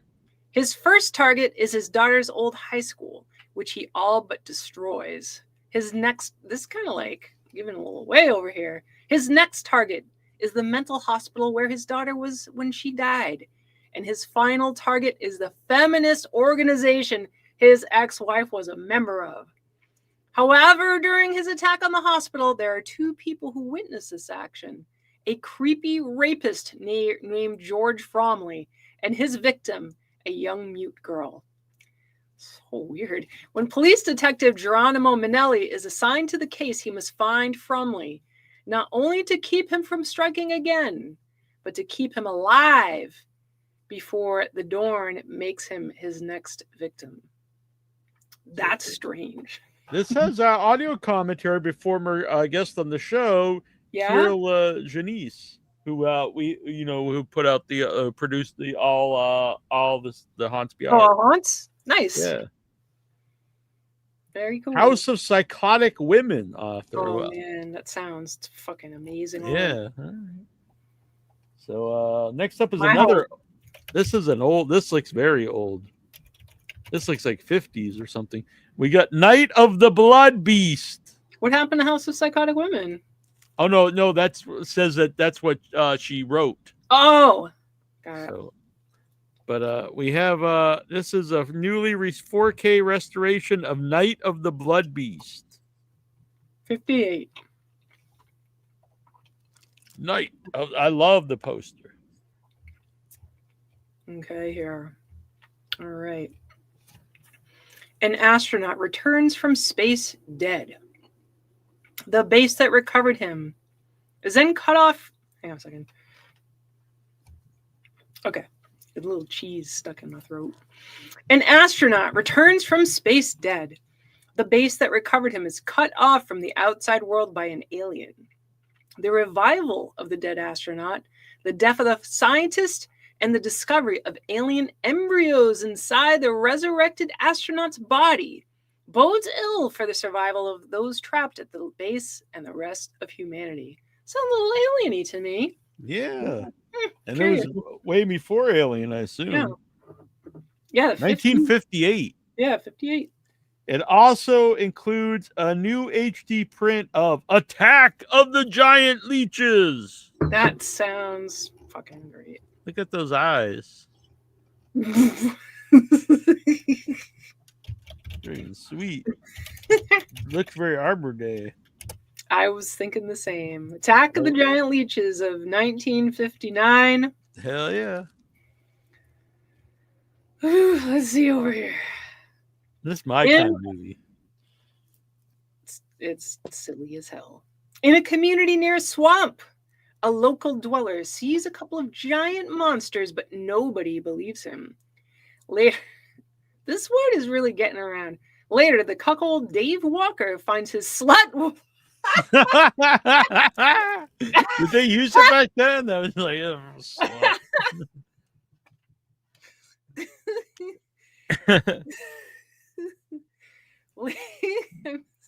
I'm blown away. Later, the cuckold Dave Walker finds his slut wife Liz Walker cheating on him with his friend Cal Moulton. He chases the couple through the swamp and forces them to jump into the water. The leeches take them, and shocked Dave is arrested and accused of murder. 2 other locals decide to look for the bodies of Liz and Cal to get the prize of $50 per body. Good Lord, I'd be trolling the swamp for rotting bodies for $50 a piece. I'd rather keep it, to be honest. Good deal, yeah. And also vanish. Not varnish. I was thinking about bodies and preserving them. 2 other locals decide to look for the bodies of Liz and Cal to get the prize of US $50 per body and also vanish in the swamp. Finally, game warden Steve Benton organizes a patrol to investigate the caves under the swamp, finding the lethal giant leeches. Damn, I'm looking at the font. I'm a huge fan of the font on that. I don't know if you can really see it, but I cannot. Oh, now I can. Very old school. I'm a fan of that very, very much. That freaking leech is out of control. This is another old one, newly restored, The Devil's Partner. Oh, I love all these crazy movies they put out. Yeah, this is another double disc. Well, it's got another movie on it too. Whoa, this one's wait, is this the 1923 one? Wow. I'm assuming yes. It says 1961. Oh, I've got that one too. Okay. The Devil's Partner 1923. I'm curious about now. Oh, the cover. Like yeah, it's got a centaur, woman riding a centaur. Yeah. Wait, a centaur woman riding a centaur? Or a woman riding a male centaur. Oh, okay. Alrighty. This is a very brief storyline. An old man sells his soul to the devil and turns into a young man. He then uses witchcraft and black magic to win a woman from his rival. That sounds Tagline is great. We do not recommend it in all capital title case. We do not recommend this picture for those who are easily shocked. On the back, it says, half man, half beast. He sold his soul for passion. Oh, all right, I'm into this. This is a new 4K restoration from original 35mm archival elements. And it also includes a bonus HD print of Creature from the Haunted Sea. Sweet. That itself sounds cool. Yeah, I love Where's the Creature from the Haunted Sea at? Do we see that? Is that included in this? Yeah, this is it just like the other one had the Leech movie as a special bonus. This company's cool because you get the main movie and then they include some crazy second movie as a bonus. I love it. The double feature. All right. Creature from, oh my goodness. It's colorized. It looks great. Film Masters. Where are we at here? Where are we? All right. American crook Renzo Capetto sees a chance to make a bundle when a Caribbean island has a revolution. He plans to help loyalists and the National Treasury escape on his boat, then kill the men and blame their deaths on not a mystical one, a mythical one. Mystical would be cute. Mythical sea monster. Trouble ensues when the real monster shows up. Ha! The ha is my emphasis, not theirs. Tagline: this gangster's single partner isn't even human. comedy horror. The picture is crazy. It's like this monster hand with like a scantily clad woman, like, and then again, great font. It's like a creature from the Black Lagoon on this Exactly. original art, and a sinking boat. So this is both. These are both by. Right up between her legs too. My goodness. Yeah. It's very suggestive. Yes. I would wear that as a shirt. I bet you would. So Film Masters both put both these out. So wow. Maybe we'll get someone from Film Masters, because I don't know if anyone's kicking around from these movies, but maybe we could get someone from Film Masters on. We get someone from these movies. That would be sick. Yeah.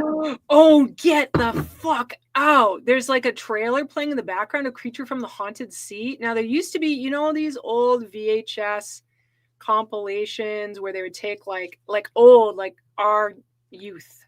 Mm-hmm. So I know not the oldest of the old, but it's been a bit. And there was a scene in one of these things, and it was this creature like rising up from the water and grabbing someone. And it looks like a freaking wrinkly pickle with goofy eyes. It's so awesome. Oh, I gotta see this one now. Sick. We could probably show the trailer. Let's see. Probably. And if not, they'll just yell at us after. Then I just edit it up. All right, I'll get it over here for you. Paste and search for a Creature from the Haunted Sea. Trailer. I got it. Okay. No, I found the whole move. The full. Yeah, we don't need to advertise that, Neal. Yeah. Well, I think it's a rental. I got it. Okay, you got it. I think Troy actually drew this in one of our when we were doing B Monster. It's a great creature. Did you get the colorized one? No. I recommend if you get it. All right. You want to send it to me? Then I don't have the colorized one. I can do that. Hang on a second. I found the colorized trailer. Cool. All right. All right. Give me 1 second. Yes, sir. Can do. I love it. It's got he's almost got googly eyes. Looks like yeah. We need to bring this guy back, and for Arbor Day, he can make like a cameo. Yes, he could come up from a swamp in the woods. All right, exactly. We're super excited. All right, be calm, everybody. The boat's insured. What the hell?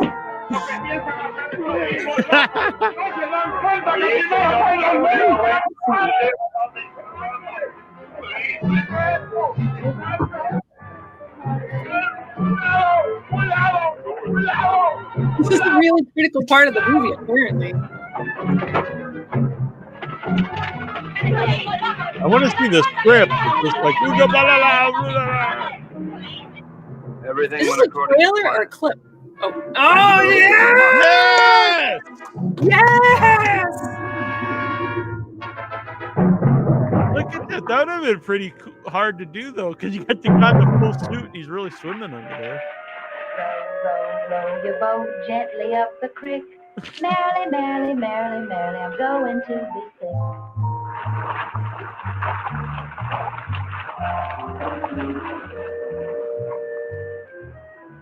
It's a very weirdly. This reminds me of one time on Lake Minnetonka. Louise Schmidt and I were paddling along when what do you think happened?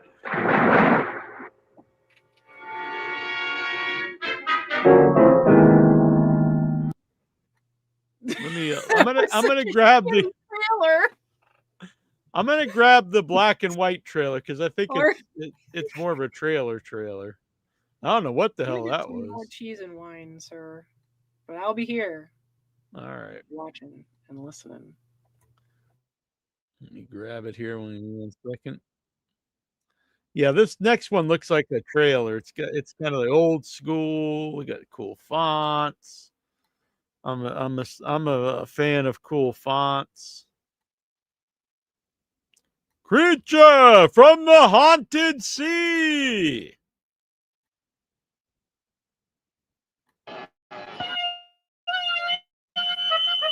A guy, a gal, and a boatload of loot How much Jack you think's in that strong rock? I don't know. There's plenty of Cuban sugar, though. Hey. Here's what happened. The general beat his friend Castro to the Cuban treasury. The strongbox is now on this boat. So are a deported American gangster and his moll. And lurking in the depths is the creature from the home. You're a crazy mixed-up kid. I am perfectly adjusted to my life of crime. Don't worry, Mary Bell. I'll save you.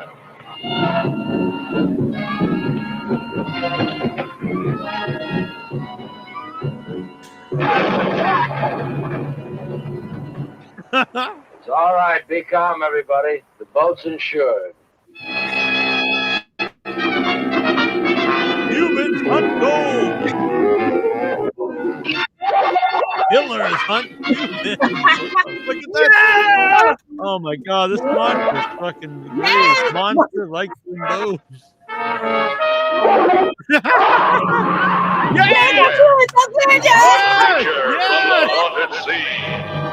Oh my god, this is the greatest thing ever. Wow, what a memory. Amazing. That looks so, that's what Mark Anastasio's got to get over the Coolidge. Yeah. Oh my god. That's when he pops up. That's the greatest. That's really inspiring. Forget Creature from the Black Lagoon. Oh, trash. Creature from the Haunted Sea. Cubans hunt gold. Killers hunt Cubans. The monster likes them both. Do you want me to pull up some more of these things? Yeah, we could grab the other ones. What were the other ones? The Devil's Partner, Right, Night of the Blood Beast. Let me get all those. Freaking trailers. Let's get Night Yeah, we can, of I got the Devil's Partner. The which one? Got the Devil's Partner going on. All right. Link it right here in private chat. I'll just copy. All right. All right, On the StreamYard. Oop. Do it up. They're all. I don't know if any of them's gonna live up to Creature from the Haunted Sea. That was probably should have. That should have probably been the main. We don't know. We don't know. We'll see. It's in there. I don't know. Maybe these will surprise me. You were surprised by Creature from the Haunted Sea. That was friggin' the greatest thing I've ever seen. That's like the coolest monster I think I've ever seen. That's my new favorite monster. I have to see if anyone is around from that movie. It's like a Doctor Who monster. It's friggin' great. All right, here we go. This is The Devil's Partner, 1961. Yes, this is already sweet. The Devil's Partner. Your uncle didn't die from natural causes.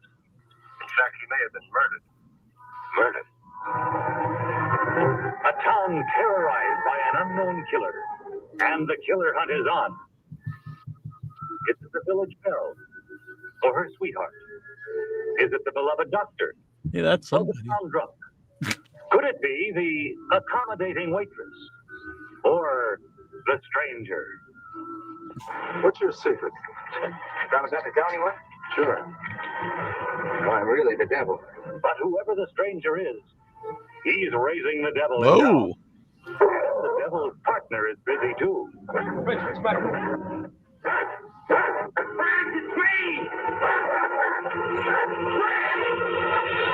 Uh-oh.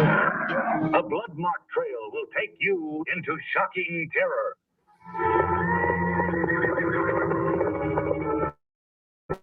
Half man, half beast. He sold his soul to the devil. That one wasn't too great. No. It started cool. had- Is he old? Is he young? Well, okay, so that's that one. Maybe not for us. Maybe not. Maybe someone's up for it, but Some of this those one people is looked Attack of familiar the to Giant me. Leeches. And this is the one where there's the cuckold and his slut wife. So this should be a really entertaining. Attack of the Slut Wife. This is $50 per body.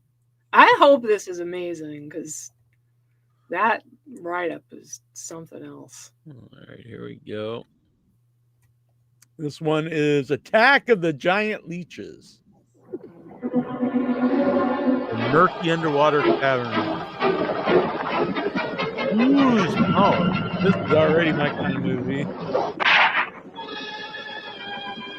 I need to write a town drunk in Barbara. Attack of the Giant Leeches. In the backwoods. Yeah. Hell The boys yeah. had only the Backwoods storekeeper's dog. woman to talk about. Look at that dude. That guy rules. You want something, Cal? Hell yeah. I sure do, honey. We'll play some Sex-O-Rama. I know how to take care of a woman like you, Liz. Then, out of the swamp's depths, again appears horrifying, mysterious creatures, thirsting for lovers' blood.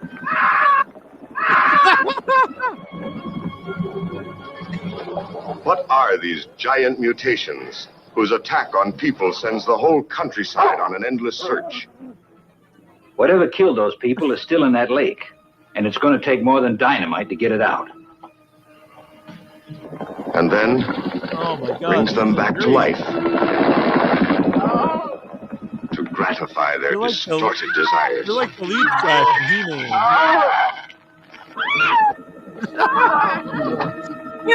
Yeah, we'll pierce your flesh till every nerve in your body explodes. Damn it! Damn, there's all this underwater action going on. All right. Well, how did they put it? Oh, first of all right, that whole thing was great. But then he's like, it's going to take more than explosives. Yeah, to more deal than with dynamite. it. Like, well, Yeah. what the fuck are they? More than what else can you do? It's a lake and you're going to throw We explosives need in the it. nuclear bomb. But then talking about how they bring the dead back to life for their... Gotta rewind. Yeah, I don't know what's going on, but Gotta sweet. rewind that. I'm going to be honest. I think the extra bonus movie on both these discs, to me, are the big selling point. The Creature from the Haunted Sea and Attack of the Leech. Attack of the... These are the movies I want to see. Now, maybe the other ones are good, but although we have not watched Night of the Blood Beast yet. All right, wait a minute, hang on. I've got the quote going on over here. Night of the Blood Take Beast. more than dynamite to get it out and then brings them back.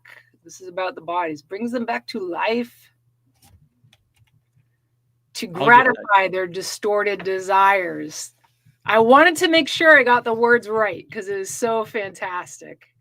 So these monsters, and she's like around a woman, like probably that dang slut. Creature from the Black Lagoon, my favorites, gets all the credit though for the underwater monster swimming. We got it in the giant leeches.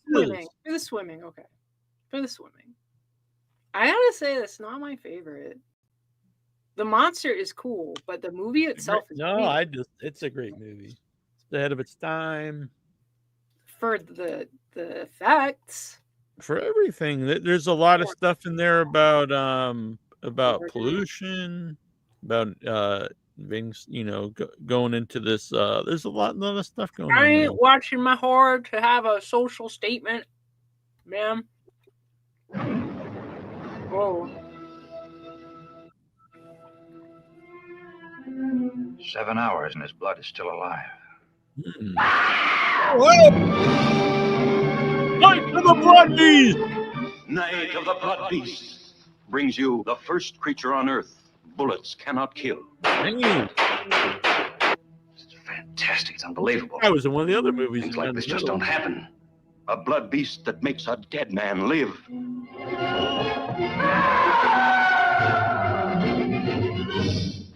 Dr. Wilder. Half his head's gone. A blood beast that feasts on Earth scientists. The first satellite creature to impregnate man with its chromosomes. What? It's true. I can feel it inside. Whoa! Exploration into living space, exposing secrets too horrifying to reveal. You'll know days of nerve-training suspense. Yes! It's first-degree terror when you see Night of the Blood Beast.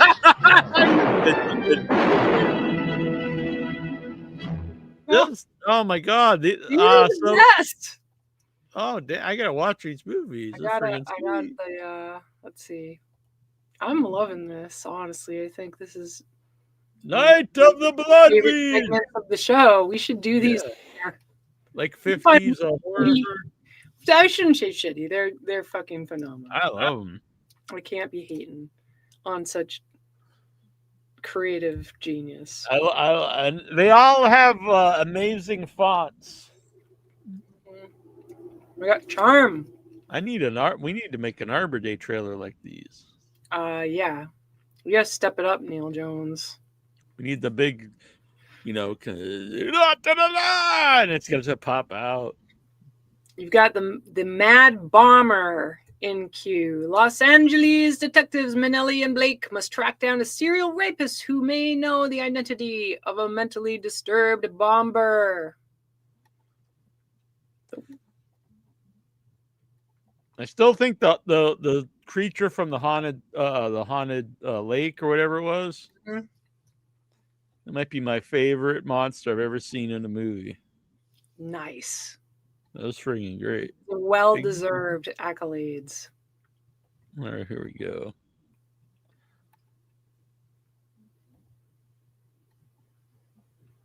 The Mad Bomber. Classic horrors. What is a horror movie? I want to die. Oh. If I find it, he's gonna beg to die. What do you want? What do you want? I have a warrant for your arrest. What for? Failure to appear in municipal court in regard to traffic citation. Are you kidding? A traffic ticket? What's that guy trying to do? You'll have to come with us. At 6 in the morning? For a lousy traffic ticket? Like hell I will.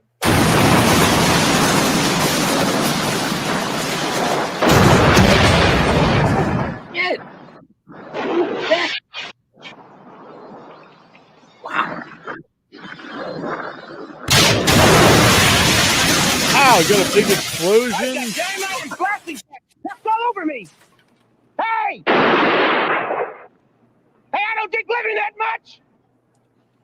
The only thing I am thinking about is I want to catch this son of a bitch before he blows up Los Angeles.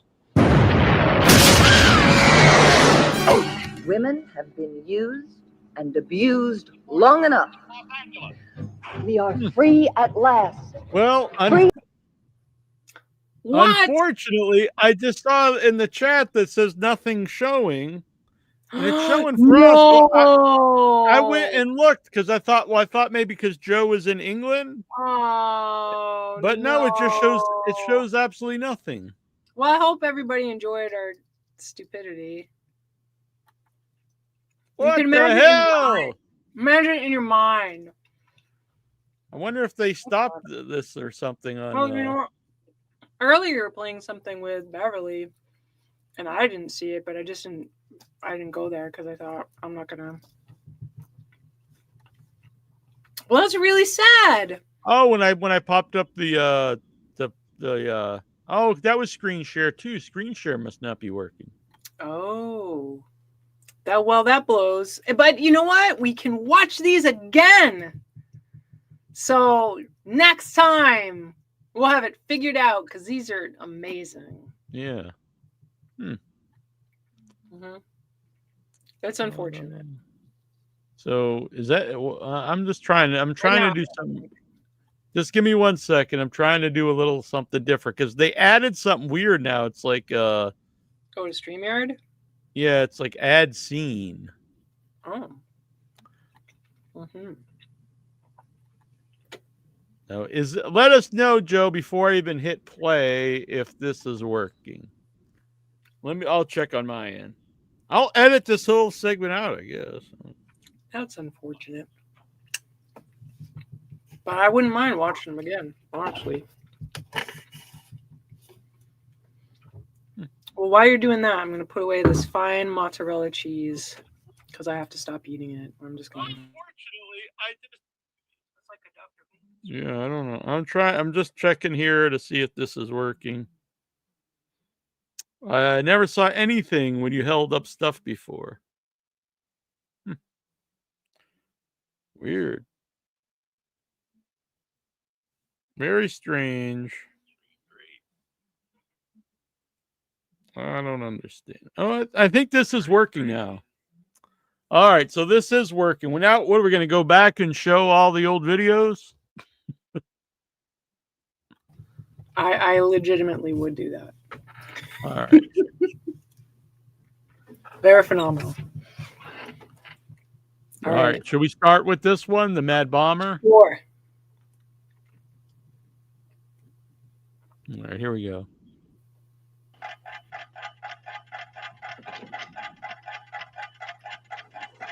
I want to die. You have to use a new scene now.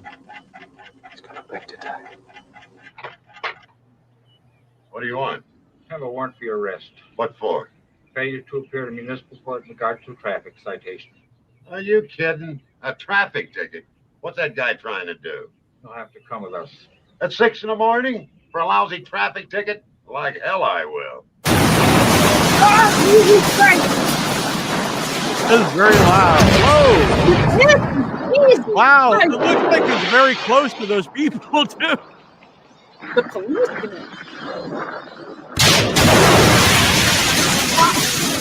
Looks like a very dangerous scene to film. Hey! Hey, I don't dig living that much! The only thing I am thinking about is I want to catch this son of a bitch before he blows up Los Angeles. Women have been used Some sweet and explosions abused in this movie. long enough. We are free at last, free of male domination. It's people like me who make our world filthy.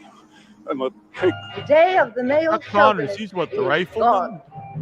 Women are no longer second-class citizens to be looked upon as love objects of men.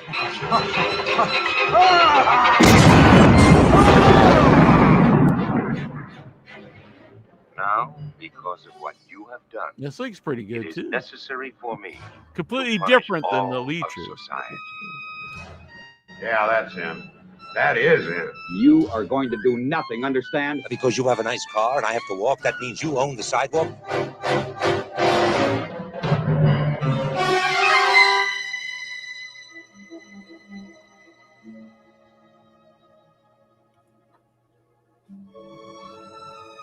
You drive where I tell you. Dang. Don't look around.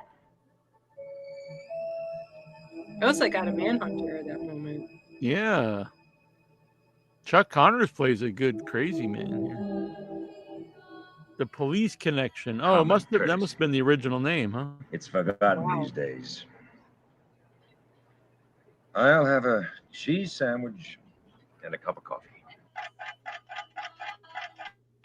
Yeah, you got to be a fucking psycho to eat Are you that looking for trouble, combination. Jesus. Don't intimidate me. A cheese sandwich. I Get know a black more coffee? about the law than you'll ever know. I like black coffee. I don't With know about a a cheese cheese sandwich. sandwich, that's not a good combo. Those glasses are, you know how they say They're like the great. glasses make the serial killer? Those Uh-huh. glasses nailed I it. thought they were pretty amazing They myself. were very amazing. Super amazing. All right. So next, we're going to try to re-show Night of the Blood Beast.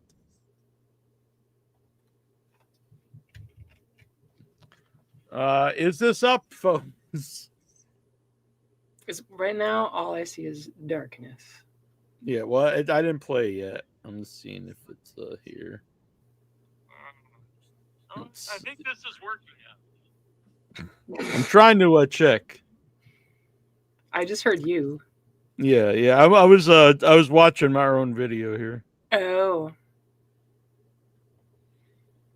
Let's see here.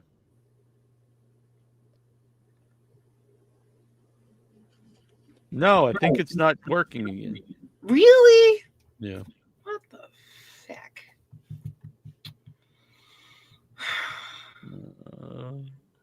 Oh, StreamYard.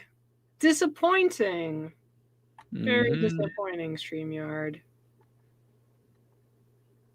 I don't understand. It's just weird. Yeah. I wonder if it's a YouTube event. Oh, wait, it did work. Joe is all about it. Joe said it's fine. Thank you, Joe, for being on the ball. All right. So is that working now? I don't think it's working. Oh, yeah, now it is. All right, here we go. Night of the Blood Beast.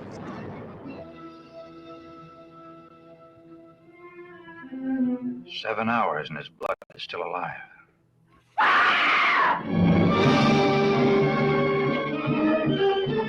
Night of the Blood Beast brings you the first creature on Earth bullets cannot kill. Damn. It's fantastic. It's unbelievable. Things like this just don't happen. A blood beast that makes a dead man live. A lot of these things are like zombie movies, but have zombies in, like bringing people back from the dead. A blood beast that feasts on Earth scientists. The first satellite creature to impregnate man with its chromosomes. That's very. See, this has political statements too. Damn, Neal, trying to watch it. Exposing secrets too horrifying to reveal. You'll know days of nerve-training suspense. It's first-degree terror when you see Night of the Blood Beast. Damn, that's sweet. There's a little animal that kind of looks like that. It's like an echinacea. Sounds like echinacea. I'll find like it. A chicken man? No, that's not right. Animal. No, I'll find it. There it is. An echinacea, a super order of sea urchins. No, because it's an animal. All right, let's try next one here.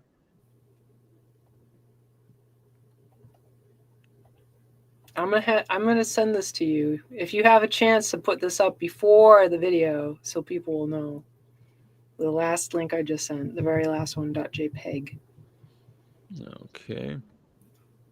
Oh my God. Let's we'll grab it here. Yeah, I'll grab it. So the next is we're gonna watch Attack of the Giant Leeches.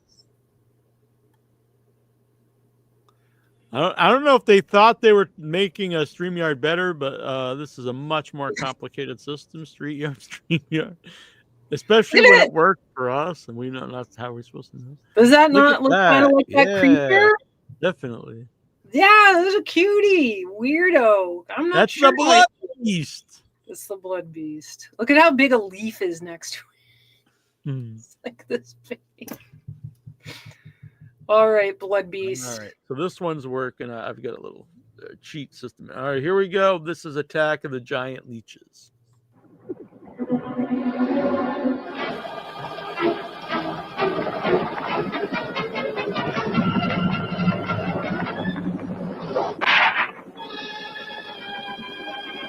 I'm a fan of Hillbilly. I know you are.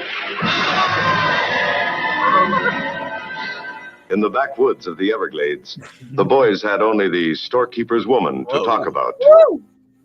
You want something, Cam? I sure do, honey. I know how to take care of a woman like you, Liz. Then, out of the swamp's depths, again appears horrifying, mysterious creatures, thirsting for lovers' blood. Oh, they want lovers' blood. Leader. What are these giant mutations whose attack on people sends the whole countryside on an endless search? Whatever killed those people is still in that lake, and it's going to take more than dynamite to get it out. Very studly dude. Get the chest there. And then brings them back to life to gratify their distorted desires. I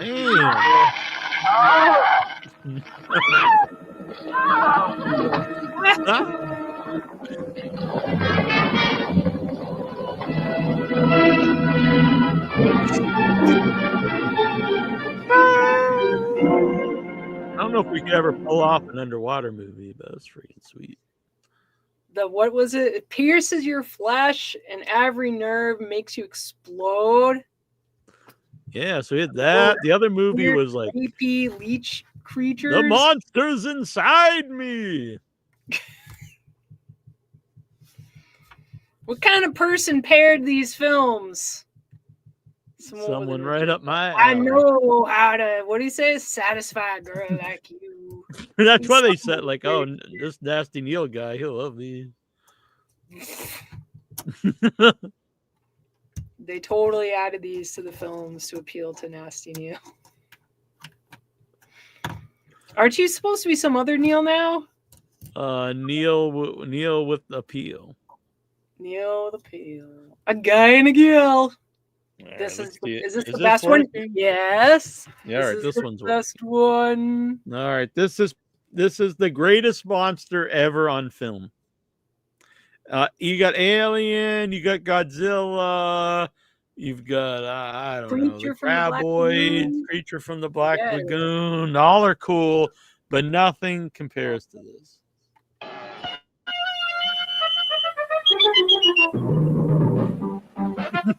How much Jack do you think's in that strong box? There's plenty of Cuban sugar, though.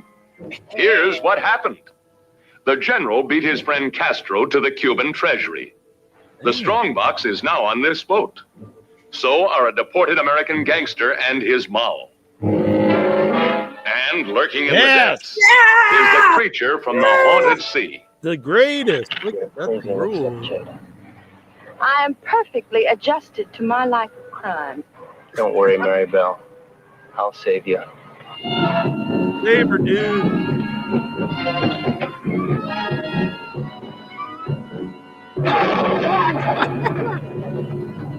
What is that guy? All right, be calm, everybody. The boat's insured.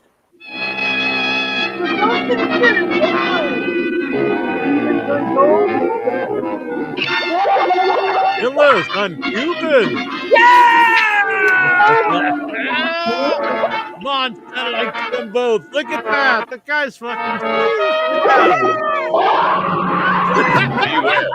The creature greatest from scene the ever in haunted film sea. history. Yes. Oh my god, that's So fantastic. amazing. Did you see his little nail hands, his fingernails? Yes, everything about it is just tremendous. Oh, what a dream. Let's Getting back see. to my youth, never would have remembered that ever again. So Joe sent us a trailer. What's this for? El Dorado 3D. So what's going on here? If you play that trailer, I sent you the YouTube link. That would be cool, as it shows how mental and funny the musical numbers in the direct. Oh, so this is the guy who directs Trash's Revenge. So all right, I'm gonna grab this up. Now instead of just sharing it, you have to go through 7 steps. Thank you so much, StreamYard.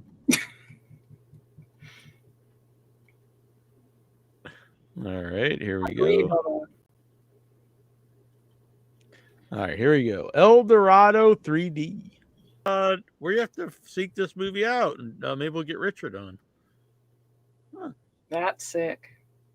So I just realized about rights out there. Joe's saying it's a real movie, but he had song rights issues, so they released it as Highway to Hell with a different music. You can find it on DVD. Interesting. Yeah, that was cool. Thank you so much. And so, I was worried about having Joe in the live show because he's in England, but he's in the chat, so he must stay up late. So yeah, we'll work this out, Joe. We're worth it. We're so worth it. Exactly. Damn, that looks sweet. So, right? You remember Richard Rapphorst? He made Frankenstein's Army. Yes. Really what cool. do you do now? So he started his own production company. He made this great short, Gnomes. Mm-hmm. I loved it. So anyway, he's going to Cannes with like some new monstery movies, and he posted this picture. Look at it. No shit. It's freaking sweet. Damn. So I'm all about this. Shit. Hell yeah. Wow. I believe that his company's called Mad Scientists, and it's a bunch of filmmakers in Europe. Junji Ito has a creature like that, a person creature. It's called Bad Dream. And it's a guy who he's like trapped in his dreams, and they feel like they last, like any given dream lasts years and years and years and years in his mind. And so he ends up waking up and his like body is changing as a result of this. It's freaking crazy. I should get some of those to put up. I don't think we get busted for it. So, yeah, that looks amazing. I had mentioned that this was on my top 13 movies. They Call Her Death. I think it was a great movie last year. It played festivals. And so it just came out. It's going to be playing theatrically. It's really? Vinegar Syndrome's putting it out, which is Vinegar Syndrome, always put out these old movies. They're starting to put out some new stuff like Black Eyed Susan, which we were big fans of, and They Call Her Death. That was so good. Such a good movie. So I don't know if it'll be playing like anywhere around here, but it's a really good. It's a like a spaghetti western horror film. I'm a big fan. I thought it was great, and it made my top 13 movies last for the year. That's wild. Yeah. Excellent. It must have been shot in because Vinegar Syndrome, I believe, only puts out movies on film, so it must have been shot in film. I want to see if I can find a stream. I thought this was funny. This was one of my Facebook ads. Terrifier 3. It's like some kind of. It's not protein powder. It's like energy powder. Oh, I thought it was like a candle. It smelled like cranberry apple. Long Dreams. That's what it is. Long Dreams. Saw some. This comes out this week. The Rule of Jenny Penn. Yeah. That's crazy. So tell me about this. Tell me more. John Lithgow, Jeffrey Rush. Oh, that's right. It looks absolutely fantastic. Oh my God. Yes. Yes. I'm real. That's one of the most one of the movies I'm most excited to see. I don't know. I don't know if it's playing actually anywhere near us. But we do have the screen. Of course, it would be cooler to see it, on the big screen. Yeah. But still. Yeah, I don't know if it's playing anywhere around here.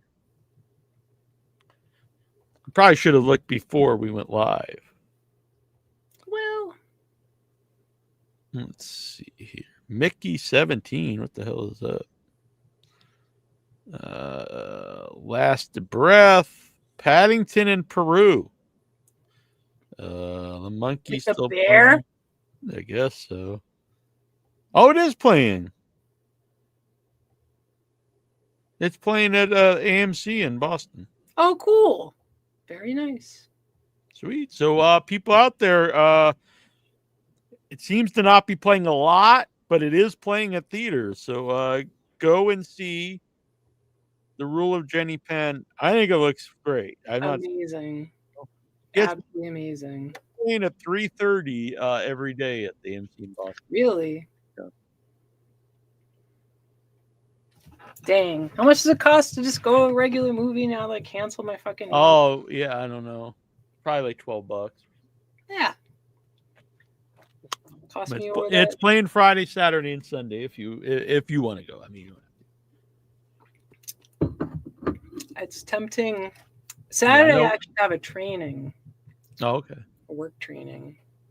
But I'm not sure what time of day it is. So it could work out. Could work out. When is that?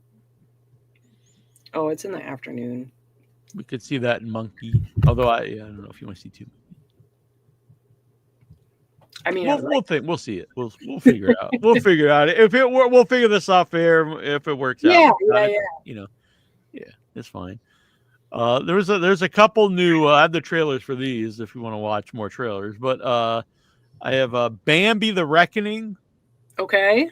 Which my friend Russell Jeffrey Banks is in it. He's a really cool guy.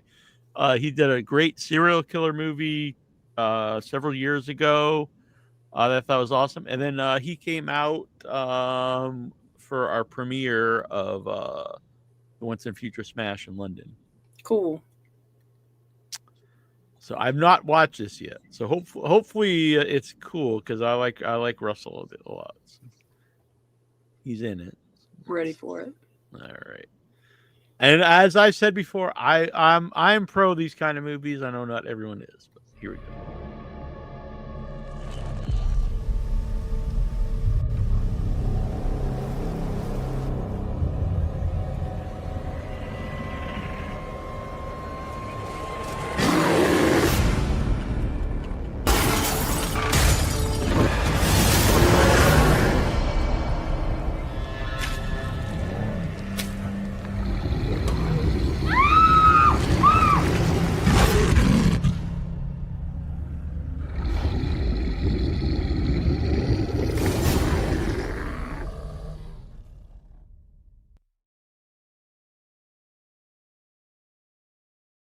All right, Bambi the Reckoning. I think it looks very fun. Yeah, I do too. I'm into it. I will see. I'll watch it. And I mean, they're getting I get that why people don't like it, and at the same time, just let it go. Just enjoy it. And if you're not into it, just don't go watch it. Or watch and don't even think about it as being part of the whatever. That doesn't look like it's from the story of Bambi. It just looks like a killer. Right, it's a killer deer movie. Yeah. So. The other one I haven't watched either. It's a short trailer, but I do think the actual story you could definitely tell is a horror film, and that's Rumpelstiltskin. Ooh. There are wolves out here, and worse, much worse. Spinning straw in the cold. It's remarkable, but it's true. Fetch this girl a spinning wheel. God, there's something in here with me, God! What do you want from me, creature? A human child. My firstborn child shall be yours. So she's a witch. And we burn her, of course. I shall give you 3 guesses as to what my name could be. And if I fail? I shall take him from you. And if I have to rip him from your cold, dead hands, then so be it.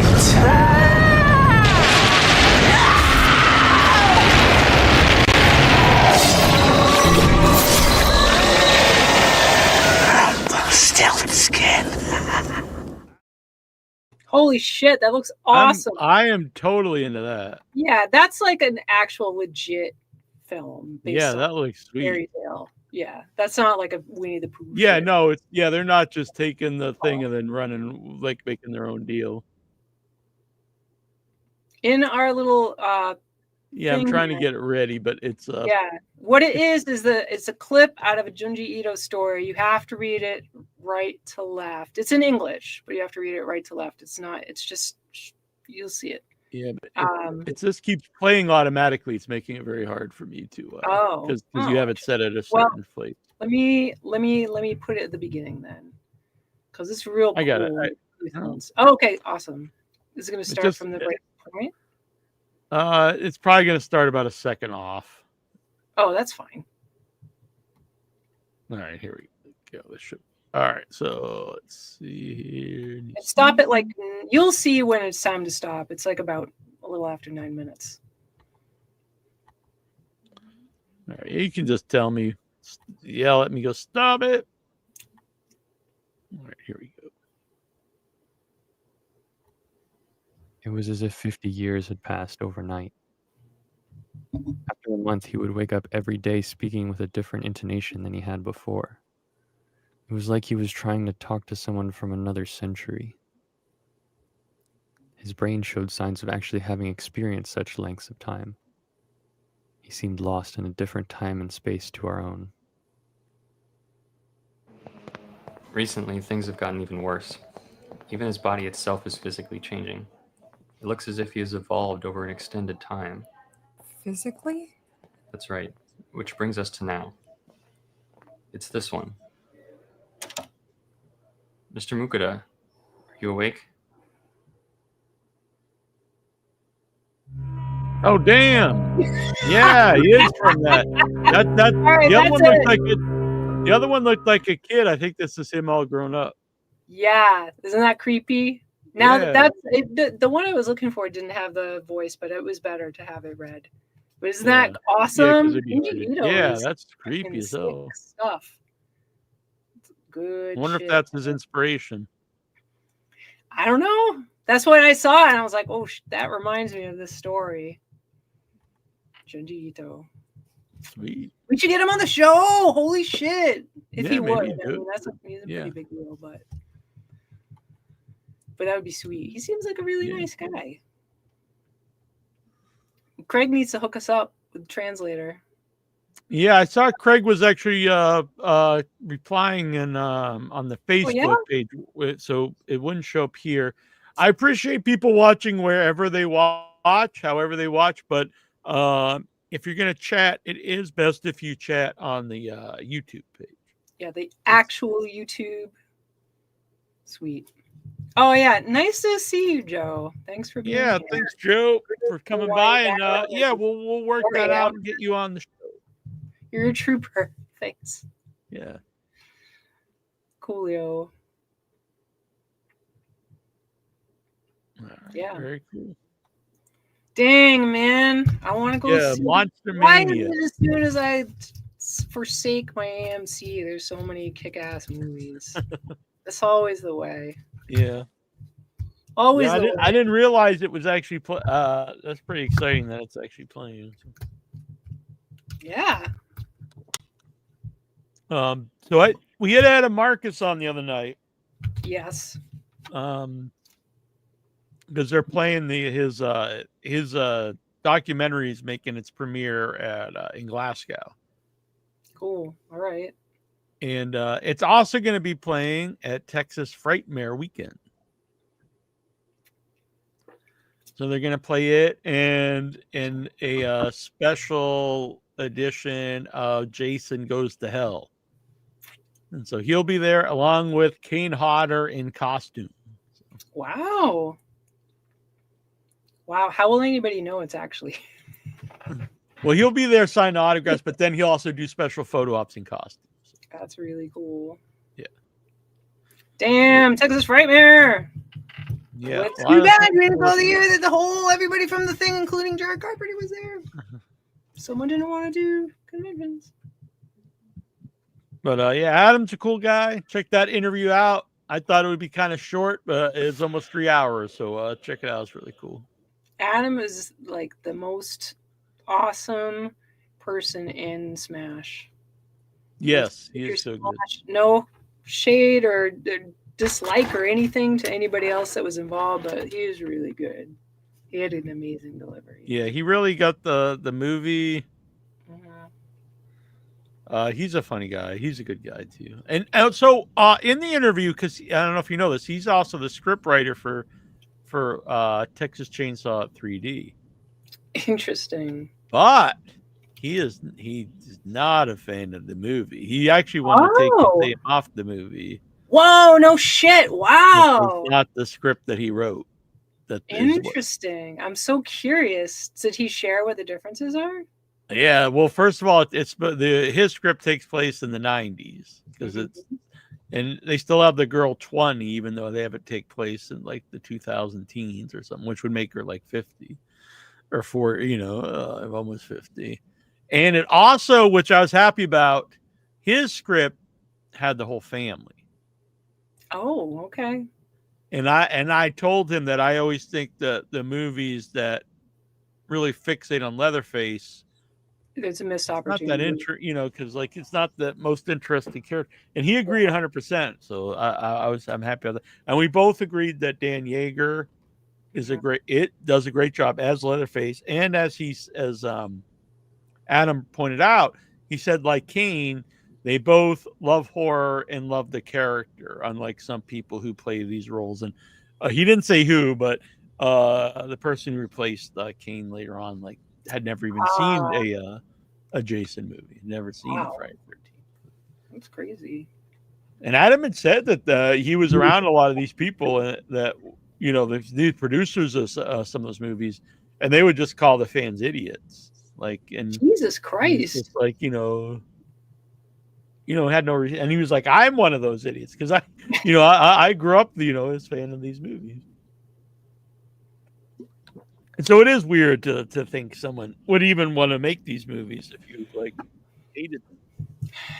Well, I guess if they think they're going to get money, and they did, so yeah, really great interview. I liked it a lot. I like Adam a lot. I've grown to really like Jason Goes to Hell. I told him the story I've told many times about going to see it and laughing about it, and I really like it now. I don't know. And as he said, he's like, do any of these movies, he said, people say like his movie doesn't like follow the storyline. He's like, do any of them? In the first movie, he's dead and he's a kid, and the second movie, he's a grown man, and then like, you know, then he comes back as a zombie, and then he's in Manhattan, and you know. I see two Daves, but one of them is Dave Deadman, and I know Dave Deadman. I don't know who this other fellow person is. Yeah, Dave K9. Hello, Dave K9. Dave K9. I need to know my Daves. Dave Deadman. Hello. Dave K9 is watching on Twitch. Oh, very nice. Welcome, Dave K9. Dave Deadman off work just in time to catch the end of the show. You got, dude. Well, I guess it's probably not that late, depending on your time zone. It was 11:11. Oh, I missed out on my wish. So I told Dave not just for Dave, but a big part of the dwarves coming on is because of Dave Deadman. That's Get out. Seriously? Thanks, Dave. Indeed. These are Daves, I know. I know. You're scaring me, Dave. Yeah. 2001: A Space Odyssey. I'm aware. Thank you.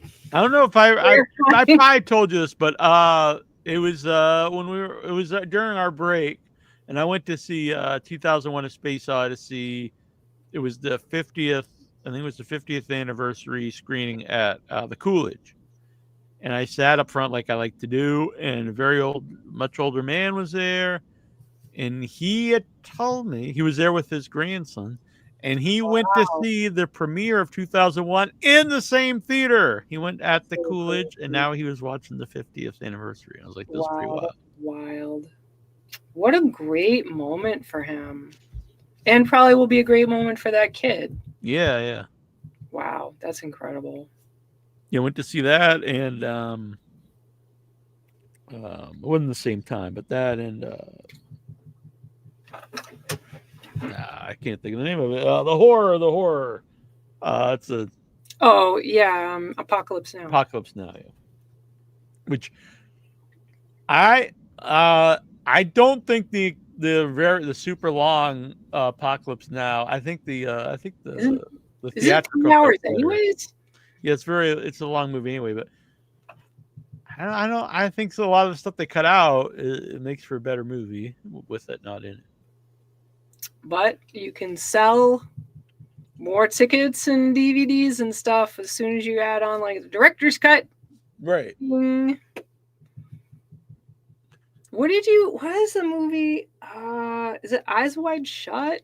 Eyes Wide Shut, yeah. I'm not a big fan. I never saw it. I remember when it came out. I don't know if I've ever finished it. I've tried. I should watch it. Really? I've tried to watch it several times. I just can't get into it. I have never tried, and I was thinking about Kubrick movies a couple days ago and thought, you know what, I should check this out just to have it. Full Metal Jacket's one of my favorites. Can't watch those Vietnam movies. Can't do it. Specifically, I watch a World War II movie or whatever. It's the Vietnam ones. Yeah, a lot of Vietnam ones are great. Though Full Metal Jacket and Apocalypse Now are probably the two best. I'm not a huge Deer fan Hunter. of I haven't seen. I saw some of the Full Metal Jacket, but I can't see Deer Hunter. From what I understand, Oh, Deer Hunter. Deer Hunter is the most true to life one. Sorry. Yeah, that's a great movie. Yeah. I watched it again not that long ago. Deer Hunter? Mm-hmm. That's a strange movie to come across. Yeah, it was playing on something, and so I watched it. Maybe I think it was probably it was within the last couple of years. I think I was sick and was watching a bunch of stuff. Oh. And out. Yeah, I know it's a great movie, but it was wild to watch again. And I forget the actor's name. He plays Fredo in Godfather 1 and 2. Yeah. And he's only in 6 movies, and they're all like Academy, award-winning films. Really? I guess he chose wisely. Yeah, and he was dying when he made Deer Hunter. Wow. He had cancer, and then that's his last movie. But wow. But yeah, he made all these. He was in all these giant movies. Just made me think of John Carradine's last movie. Which one was it? That was his last movie? It was cheesy fucking movies. It wasn't the Leech one. No, it was something in color and clearly newer. It was the one that Joe had shared with us that they. Oh yeah, that's right. Yeah. I don't know if you want to bill yourself as the last of his movies. No. Didn't he die from autoerotic asphyxiation? Yes, I believe so. Yeah. Well, one of the Carradines did. That's unfortunate. Well, yeah. I think in respect of other Carradines, and now I need to know. So John Cazale, he's in Godfather, Godfather 2, The Deer Hunter, The Conversation, which I don't think I've actually ever seen, Dog Day Afternoon. Guess that's it. Name. Sean Carradine. Oh, he's from Boston. David Carradine.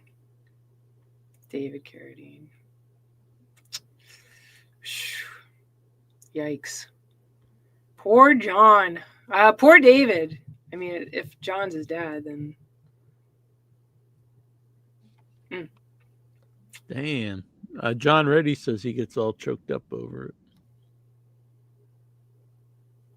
Ha ha! Bing! Zang! At least he died doing what he loved. Yes. Hanging himself and spanking the money. On his digging loop. Yeah, that's an embarrassing way to die. I mean, he died. Unclear whether he committed suicide or not, or died of suffocation or heart failure. He died of an accident. Wouldn't it suck if he did? He's like, man, all these people think I was, joking myself down on the earth, and I was just fucking trying to kill myself. So when it says actor David Carradine was found dead in the closet of a Bangkok hotel room Thursday with a cord wrapped around his neck and his genitals. I mean, maybe he hated his privates and it was just like, I'm killing you too, you bastard. Maybe, yeah. Maybe I wonder if anyone's out there, like I heard, it's really thrilling to like jump off a bridge while you're jerking off. No, I have a feeling it was not his first time. It connected his. Well, they say sometimes like your first time, like taking some drug and you get addicted right away. So. Exactly. Poor David. He was 72, so you know what the fuck? Yeah. I guess he's, he must have lived a long life of yanking his everything. Yeah. A cord. What kind of cord? We need some PSAs on Without Your Head. Yeah, if you're gonna do it with you think any of our recent, like our former guests, would do a PSA on autoerotic asphyxiation? On safety for autoerotic asphyxiation. Maybe like Lawrence Harvey or something. He would in a heartbeat. Yeah, that's what I'm thinking. I think it'd be fun. Unless he's too cool Without Your Head, which is possible. Maybe it's true. John Dugan probably would.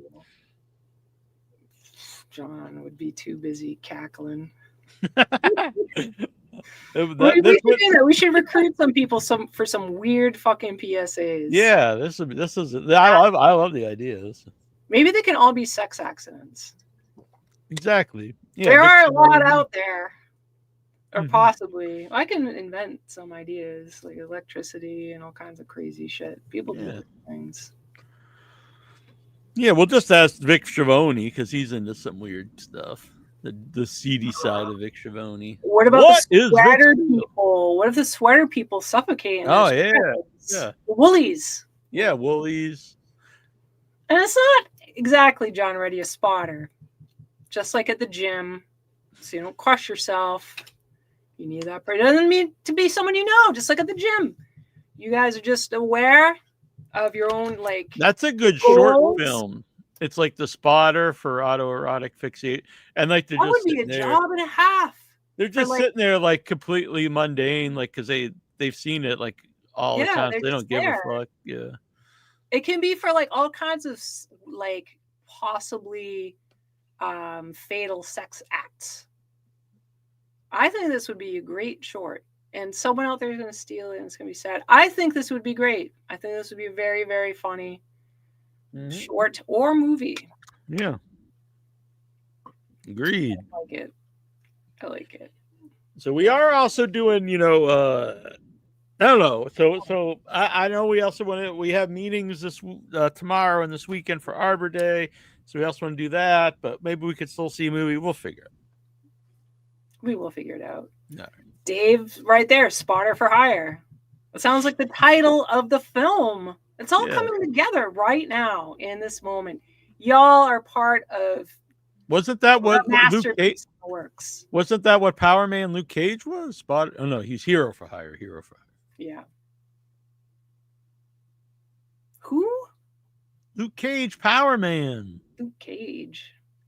Who the fuck is that? It's a superhero, Luke Cage, and an Iron Fist. Luke Cage? Luke Cage, yeah. Oh, Nick Cage. No, Luke Cage, Power Man. I don't know Power Man. I'm unfamiliar. Luke Cage. It's cool. Say it one more time. I still don't know. Luke fucking Cage. So yeah, and then it's the TV show was really cool. I actually really like those. They're they did the Netflix Marvel shows. You had Luke Cage and you had Daredevil. Those are good. Those are really good. Luke Cage. I know Nick Cage. Yeah, no, Luke Cage. He's cool.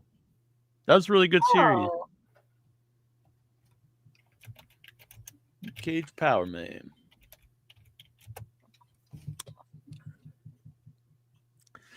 I think we found a niche, untapped market.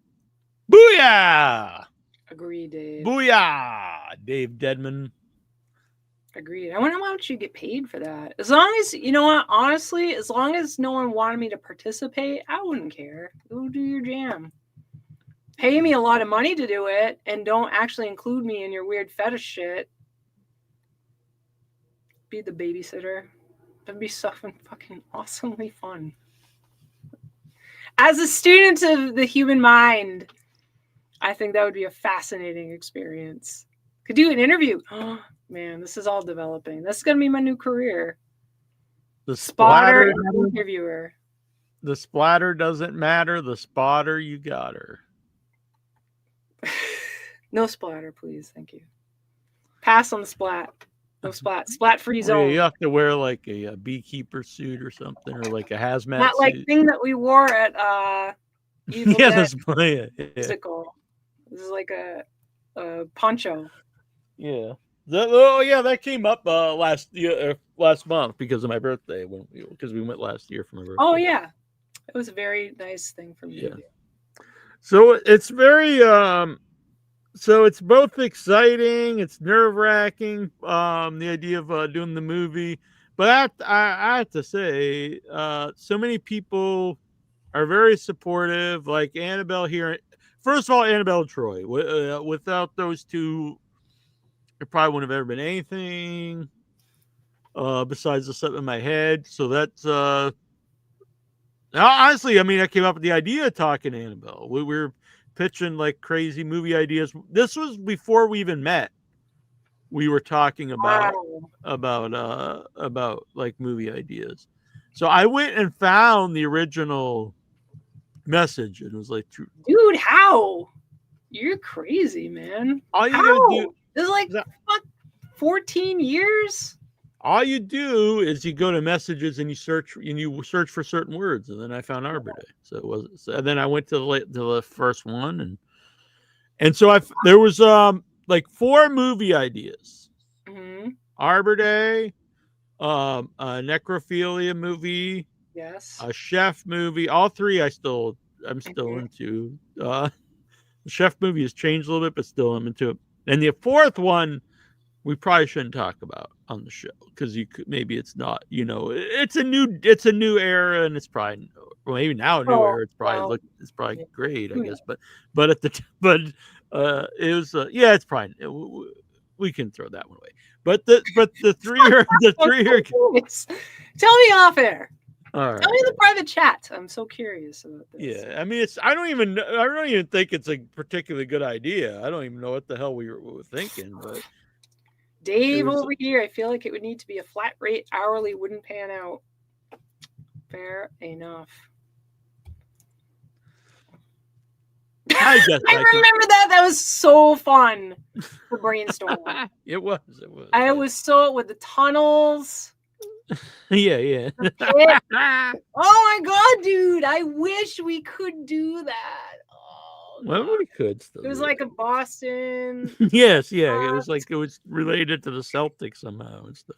I think it was the Red Sox. It was like I think it was Celtics because it was like Celtic or something, Druids. Oh, maybe. Yeah. Maybe it was all of them. Maybe all of them. Maybe. That's so great. Maybe we could like tweak that. Yeah, maybe. Maybe. So awesome. Today, a couple people reached out. I won't say everyone, but some people would like to be involved. But someone we met at Dead of Winter is very interested. Even if she can just come out for a couple days, she would like to be on set, and that is Esme. So I don't know. Oh, very nice. Yeah, maybe. She's very cool. I like her a lot. Agree. Yeah. It's exciting. Indeed. I get nervous sometimes, but I don't know. Anybody out there, the script is fucking hilarious. Neal shares it, and he comes up with his new stuff, and it's just fucking funny. He's a funny. And then sometimes I'm like, then I wrote like 8,000 messages to you and Troy. I was like, I found how these scenes work, and you did. It sounds like a really good plan. Yeah. I get very excited. So, and then I'm going to tell us a quick story. So, my pal Gary, who's a older gentleman I see on my walks. And now tell us about Gary. He calls me the walking dude or the walking guy. What is walking Gary man? I want to envision Gary. He's a older man, very, very frail. Very, very thin man. Got like a stone jaw, like it's very defined, and he's always smiling. He just looks very cheerful. And so anyway, Gary's a really good guy. I talked to him on and off for ever since I started walking a lot, and I forget which movie, because when I first started talking about horror films, his favorite movie was a very peculiar one. I forget what it is now. I'll have to think about it. It was like a 1950s, kind of like what we were watching, but it was more sci-fi than maybe it was them, but the giant ants. The giant ants. Because yes, it was them, because he when he in his older life he I forget the name of it, but it was like a scientist about bugs. Mm-hmm. Interesting. He was a bug scientist? Yeah. Wow, that's interesting. So I wonder how you end up in that line of work. I don't know. I really like bugs. That's good in my life. That's cool. And so I ran into him at something like that. Yeah, I guess. I don't know. So I ran into him at and I know it was 2 movies. It was that and the 80s The Fly. Oh. And I thought, wow, that's actually a really graphic movie. But those were his 2 favorite movies. Well, he's not like a child. For a horror movie. I know. he seems like a normal guy, so I didn't think he would be into these movies. But I mean, he's talking to me, so he's probably not too. But and so I ran into him at the convenience store, and he introduced me to his friend. I won't say his name. I don't know. Maybe he doesn't want people, but he introduced me to his friend, and his friend was like, "Oh yeah, this guy, I know him. I always see him walking. He's really annoying." He's like, I get annoyed because I'm like, I should be out walking. And look at this friggin' guy. He's always out walking. And then as we talked, they asked me, about why I walked and all this stuff. And he's like, man, you get more annoying as time goes on. You ever think of starting a smoking habit? I'll buy you a pack of cigarettes. But he was a funny guy. And then I don't know how he got to this. He started. Gary told me like, oh, this guy does like these auctions and like I don't know. He does all these weird things. And so then he started showing me all these gold coins. He's like, oh, these gold coins, this is $3,000. I bought 20 of them. You know how much that is? I'm like, well, it's pretty basic, man. But yeah, so I figured. And then he's like, you buy them when the gold's down, and then when the gold's up, you resell them. And he's like, but it takes a lot of balls. Not everyone has the balls to bet that much money. But I was like, well, I didn't say this, but I was like, well, not everyone has a spare $60,000. But but he was funny. He's a nice guy. And then he showed me he has his rarest coin that he just has in his own collection. He dug it up, and it's from 1651. It's from the first minted coins in the United States. Wow. And then he explained to me how they minted them. They took rods of pure silver. It's pure silver. And they sliced them like this, and then they stamped them. Wow. And so I was like, hey, you ever think of producing that movie? And then anyway, so then I had the flyers on me, and Gary's like, oh, yes, I've seen these flyers. Are you on here? And I was like, yeah, it's me. And then I realized I have a picture of me as Steve, and not everyone realizes that's me. I mean, it's true. Yeah. So that was kind of funny, but he's seen him around town, so that was cool. And so then he's like, oh, would I know any of these people? And I was like, oh, this guy's from Return of the Jedi, blah, blah. And then his buddy's like, hey, what's this mean on there? Helping out. And I was like, oh, well, we need help. And he's like, well, how much are you trying to raise? I was like, oh, we're gonna ask for 20,000. And he just looked at me and smiled and nodded. And I don't know what that means. I don't know if that means what. Hey, good luck with that, or maybe that. I don't know what it means. Yeah. But good luck with that. Or yeah. Oh, maybe. Yeah. So tough. Huh. Yeah. Either way, they both were talked to me a lot. Were interested.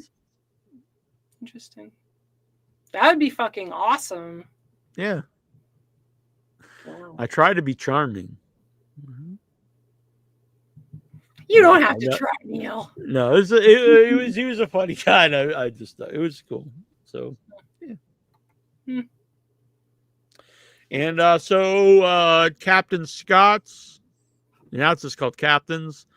They're letting us film there, which is very cool. And I even wrote Chef George into the script. It's got a couple You lines. write the mom in because she was supposed to be. Yeah. We'll put her in there. Yeah, we'll get her in there. Maybe as one of the. I have a few ideas for her. And then our new favorite pizza place in town.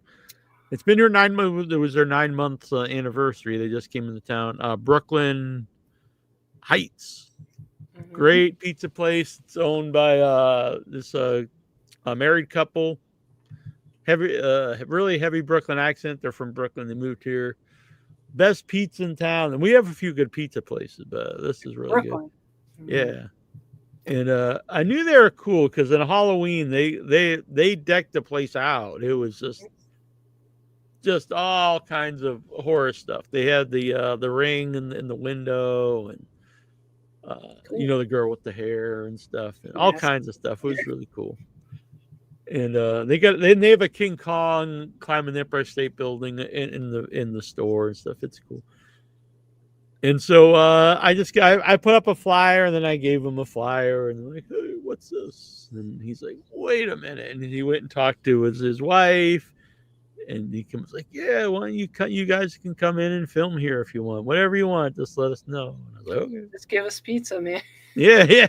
Just give us the pizza. We'll be good. Yeah, we could film there, and we could do live shows there. He said we can do live podcasts there and stuff. So that's pretty sweet. They're really cool people, and the pizza's awesome. It's a small place. There's only 3 booths, but it's a cool place. It'll make you a fan of pepperoni cups. I'm telling you. They're just full of grease. It is a little oily. They're full of grease. They're just a cup of grease. That's what they put on. I'm not saying it's a Greek pizza. They're not Greek pizza. I know, but Greek pizza pepperonis are always those little things. They're always full of grease. I would try it. I don't want to totally crap on it because I didn't think Olympic pizza in Southie was going to be good with their hiding under the cheese pepperoni, and that's the best pizza of my life. Oh, Olympic pizza of Southie. The cheese blend. And I remember going there with you a couple times. And then we got one to go, and I remember. I remember thinking the same thing because I normally don't like Greek pizza. Oh, it was definitely. They don't do Greek style pizza. I know it's called Olympic pizza, but it's not Greek style pizza. Greek style pizza is a very specific style. Which that is. So yeah, I'm getting hungry for pizza. I shouldn't eat more pizza here. But he's a cool dude. Awesome. If you're looking for a sign to order pizza, this is it. I love this guy. Yeah, he's great. I went, and that's why I pulled this hat out, because I'm like, well, next time we're going, I'm wearing my Brooklyn hat. Mm-hmm. Heights. The guy rules. Oh my God, Jesus Christ! How big is that pizza really? That's the large pizza. It's like the size of his dog. Yeah. Oh my God. Me, Troy, and our mom, we split one. Wow, that looks really nice. See, it's good. Man. And then he always has some weird pizzas there for the slices. Yeah, you said there was like some super crazy thing that didn't sound really great. This last time it looked good. It was I think it was peppers, onions, and I thought it was sausage, but he said it was seasoned ground beef. But it didn't look like, it wasn't like hamburger. Well, it's hamburger, but it didn't look like your typical hamburger. Now I'm really hungry again. Yeah. And every time when we first started going, it was just us usually. But now every time we're there's a lot of people, and it's a lot of regulars. They're going to have to expand. They're going to have to get a new place. Yeah, it's pretty 3 small. tables. Hopefully they can do that. I'm sure. Soup of the day. He started making his own pastrami from scratch. We even tried that. Jesus Christ. Wow, this guy. Dying. Yeah, Dave over here, y'all making me hungry. Pastrami. And I don't always love pastrami, but a good pastrami. Yeah. I agree. It's because it can be greasy too. But. Yes. So anyway, yeah. And they're wicked nice people, which really adds to the whole thing. Oh yeah, definitely. It makes all the difference. Mm-hmm. It magnifies a good experience. Exactly. We had this. I forget his name. I'm sorry, but we had the director of the Fetus on. Fetus. The Fetus. Yeah. Wow. Maybe last year when he was trying to make the movie. He's made the movie, and it's out. It's out this week, I believe. The Fetus. Yeah, it's got Lauren Lavera from the Terrifier 2 and 3. Oh yeah. And Bill Moseley. Fetus. So I believe we'll be having a review of it up on the website soon. Cool. Our pal Aaron Barocas has reviewed it. Oh, cool. Very nice. I'm going to send you the picture of the... I'll put it in the chart. Fetus, the fetus. Here's the poster. Yeah, there it is. I like it. Yeah. I like that look. That it's kind of does have that 80s vibe. Yeah. Yeah, I like it a lot too. So I'm really excited to see this. And the guy was really cool. So, oh, he sent I have it upstairs somewhere, but he sent me a fetus condom.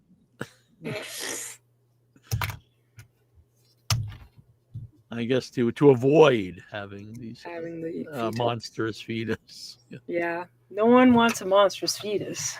No, I saw it in the trailer. Like you see, like it's you coming see out. something. Yeah, like it's like the umbilical cords like flying out at someone. Hopefully better than Hell Baby, which at the time I thought was hilarious. And then I watched it again and I was like, you know what? This isn't as hilarious as I remembered it being. Well, we were probably drunk. Probably. I do have the trailer here if you want to watch it. Yeah, definitely. You're pregnant. That can't be right. He always wears a condom. Oh, shit. Have you been lying to me?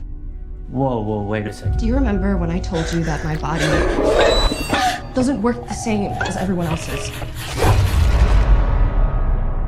By the way, I should tell you a few things about my dad. He's a bit particular.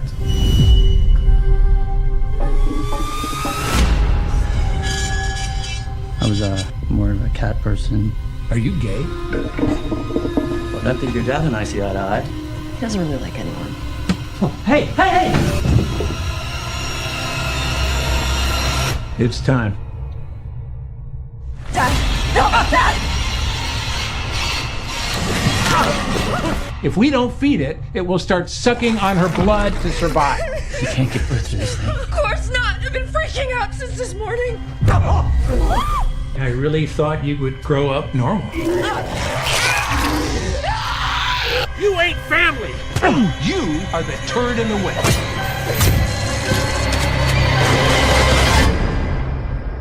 Your mom really died giving birth to me?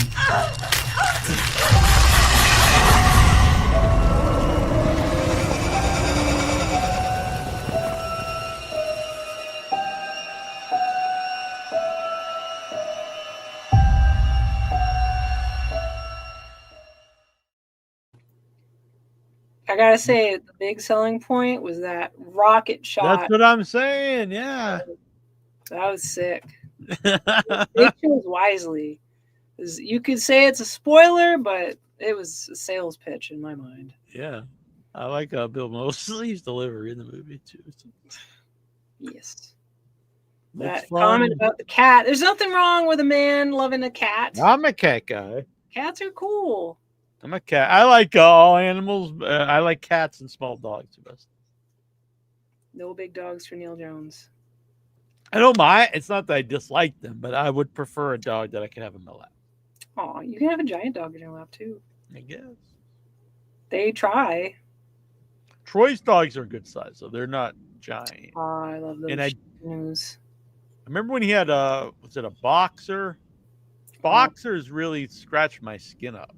Anytime I've been around a boxer, they really scratch me. Very playful. I have very sensitive skin. I don't. Well, actually, I don't think I have the sensitive skin like I used to. It used to be a little worse. It's worth it playing with dogs. Oh yeah, no. When I go over with Troy's dogs, so it's super lovable, and then about 10 minutes in, I always say, "Oh, it's time to go wild," because then she starts going. She's like, "Yeah, play," and then all of a sudden she's like, "Let's play," and she goes all crazy. And then she plays rough. If you'd see her and her brother playing, you think they're trying to kill each other. And then it looks like she's really playing rough with you. but she goes like this and doesn't actually clamp down her mouth. And then if she does a little bit, she stops and starts looking, and I'm sorry. It's really cute. So yeah. cute. Yeah. Oh my god. They're adorable. They're and then they're always doing these agility courses. And But I thought it was only one that did the agility. I think the two of them, and then one of them just is not lazy. interested. Yeah. I think the boy is not interested. The mean one? No, the black one is the boy. He's got a different personality. Well, they all three of them have different personalities. You told me about the mean one. Yeah, the one is just I don't know. It's just always barking at me and growling. It's weird. It must be odd for you because animals love you. Yeah, that's true. How does it make you feel to have a dog? It is weird actually, because the two dogs in my town that I see on my walk, Chewy is this great big fluffy dog, and the first time I saw him, the owner is this small. She's a full-grown woman, but she's small, and the dog is much bigger than her. And I was like, she's not going to be able to hold this dog. And it came running at me, and I didn't know if it was friendly or not. I was like, oh, and it was super friendly. And then, and now every time she sees me, she just lets Chewy go, and he runs up to me. Aww. And then the other one is Elias, which I don't know if he's a poodle or what. And he lives up the street, and he did this thing where he puts his arms out to the side and just puts his head down on the ground, and then he jumps up on me. And his owner is like, he's like, usually he hates strangers and he hates people with hats, but he likes you for some reason. And I usually have a hat when I'm out walking. So. But I like both Elias and Chewy. They sense that you're not a threat. Yeah. Today when I was walking though, I walked a lot today, and I stopped to do something, and I heard a bark, and I looked, and there was like, I don't know if it was not a friendly looking dog, and it was a giant. It looked like a pit bull, but it was giant, and it was just like, Rah! And I was like, I think I'm gonna get out of here. So I went walking in. And the woman was just standing there holding the dog. I was like, no. Sometimes women be getting mean dogs because they want the protection. A lot of times women will get those dogs for protection. Not like every single time, but yeah, it is not uncommon to have a protection dog. So yeah, I went for a walk. I went to a Starbucks, got this coffee. Yeah. Sounds like a damn fine coffee. It is. I didn't know after when I opened it, and I was just like, I don't know about the smell of this, and then. Okay, so you didn't kiss it just now; you smelled it. No, I smelled it. Okay. I was trying to smell it through here. You can't smell it so much through here. You really got to open it. I normally eat a bean before I make it, but I wanted to try it first on camera. But I will try a bean.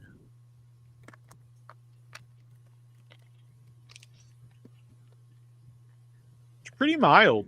It's a mild coffee, but it's definitely unique. Mild, but not bitter. No, it's not bitter at all. Yeah, it's a mild coffee. Not high acid. No, not at all. Rush me. Very earthy. It definitely has an earthy taste to it. It's good. I like that. The florals, the earths.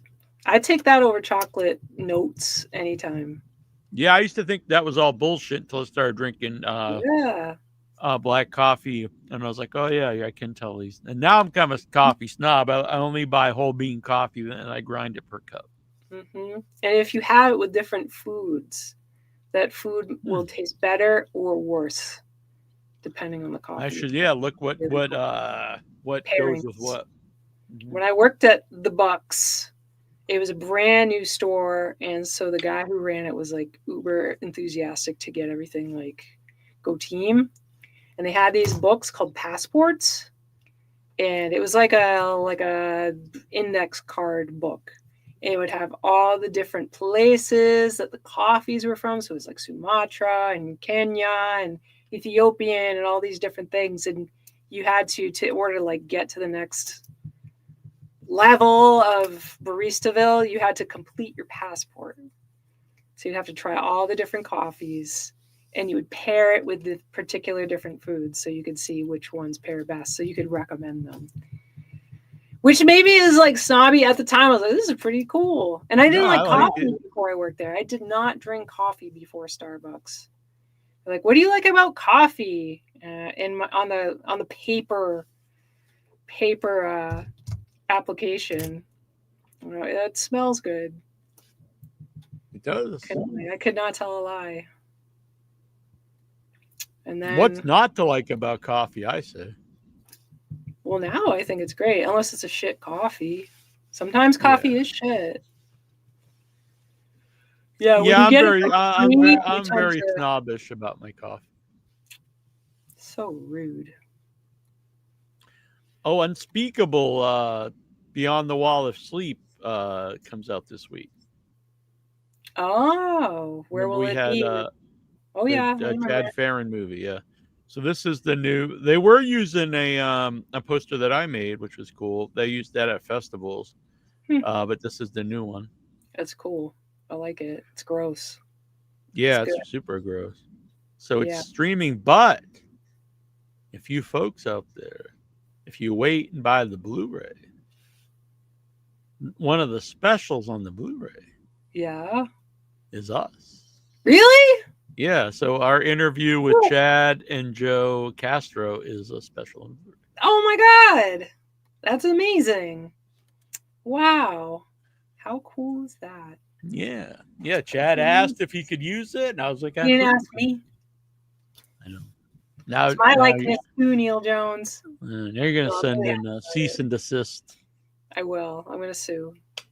Get me that guy, Larry so and so. Maybe I should ask for money or something, but I was like, oh yeah, absolutely. It's the name.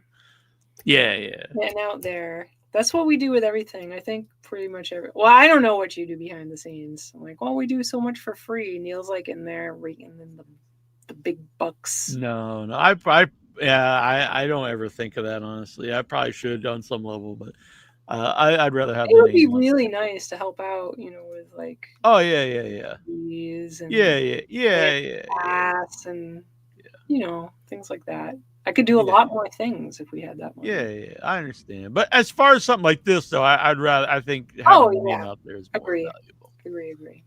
Oh, by the way, though, we should say this more often. Is so hit the like button, subscribe, all that. But if you'd like to help support the show, you can become a member now on YouTube here, and it starts at only $3 a month. You get early access to videos. You get cool emojis that you can only use here. You get little 8-bit emojis that you can only use on YouTube. And I added some new levels. So if you get the producer one, you can get IMDb credit. Oh, very nice.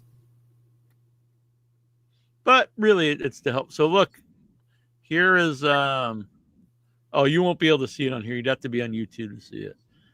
This is the 8-bit Leprechaun. That's a limited edition one. We also have Maniac. Can we not see it this? Dr. Loomis.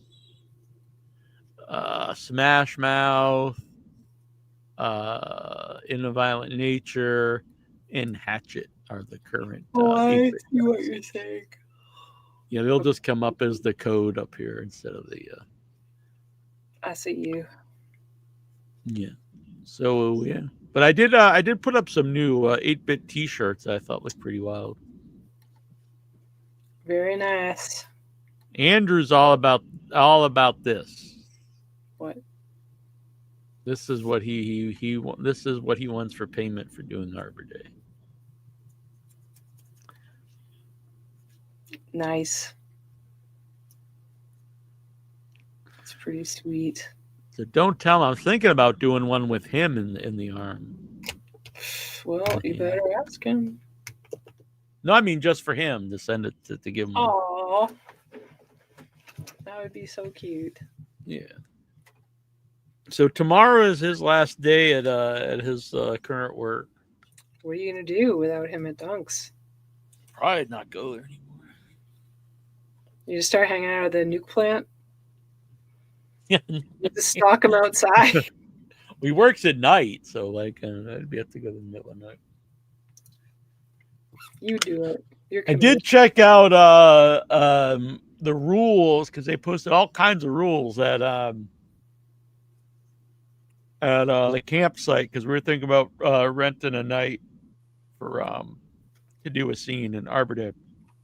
But yeah, it's silent time from 10 to 7:30. Like it's like you can't make any noises. Like, man, that doesn't even sound like a fun time to even go camping, honestly. It's way fun for the people that want to sleep. Yeah, who the hell wants to go camp and just sleep? 10 o'clock is pretty reasonable. Because if you're camping, you're up early, you're hiking, you're making a little breakfast. And if you're really, really outside, I can do all that any day. You are ready to sleep if you're really doing outdoor stuff. You're ready. Like, this is what I say. All right, on this side of the forest, you have old time nappy old folks camping. Then over here, you got the party camp. Loud. It's too loud. That party camp on the other side of the forest. No, you wouldn't be able to hear anybody. You're on way on the other side. No, it carries. Voices carry. So says the song. Voices carry. It's a great song. All right. Well, now we're just talking about camping and shit. So we should. Not a fan of the camping. I love camping, and I mean like in a tent. I know these people who are out there like in whatever cabins and shit. Like fuck that. That's not. Yeah, and you got like a full kitchen. I mean, you're just like it's not really camping. You're just being outside, not in a hotel. So sometimes it's better than a hotel. So when I was a kid, I had a tent and stuff, and we would sleep outside every once in a while, like some friends would come. But one of my friends, their mom would not let him because she was like scared something would happen to him. So she would always suggest that we put the tent up in their porch, which is an inside, like indoors. And I'm like, no, like doesn't make any sense. Oh, poor kid. Yeah, he's on my Facebook. I can't imagine that would be helpful for a person's development for their mom to like keep them on the porch. Yeah, I don't even know how you would. I don't even know how. I don't think you could even put the tent up in a porch. You'd have to like nail it into the floors.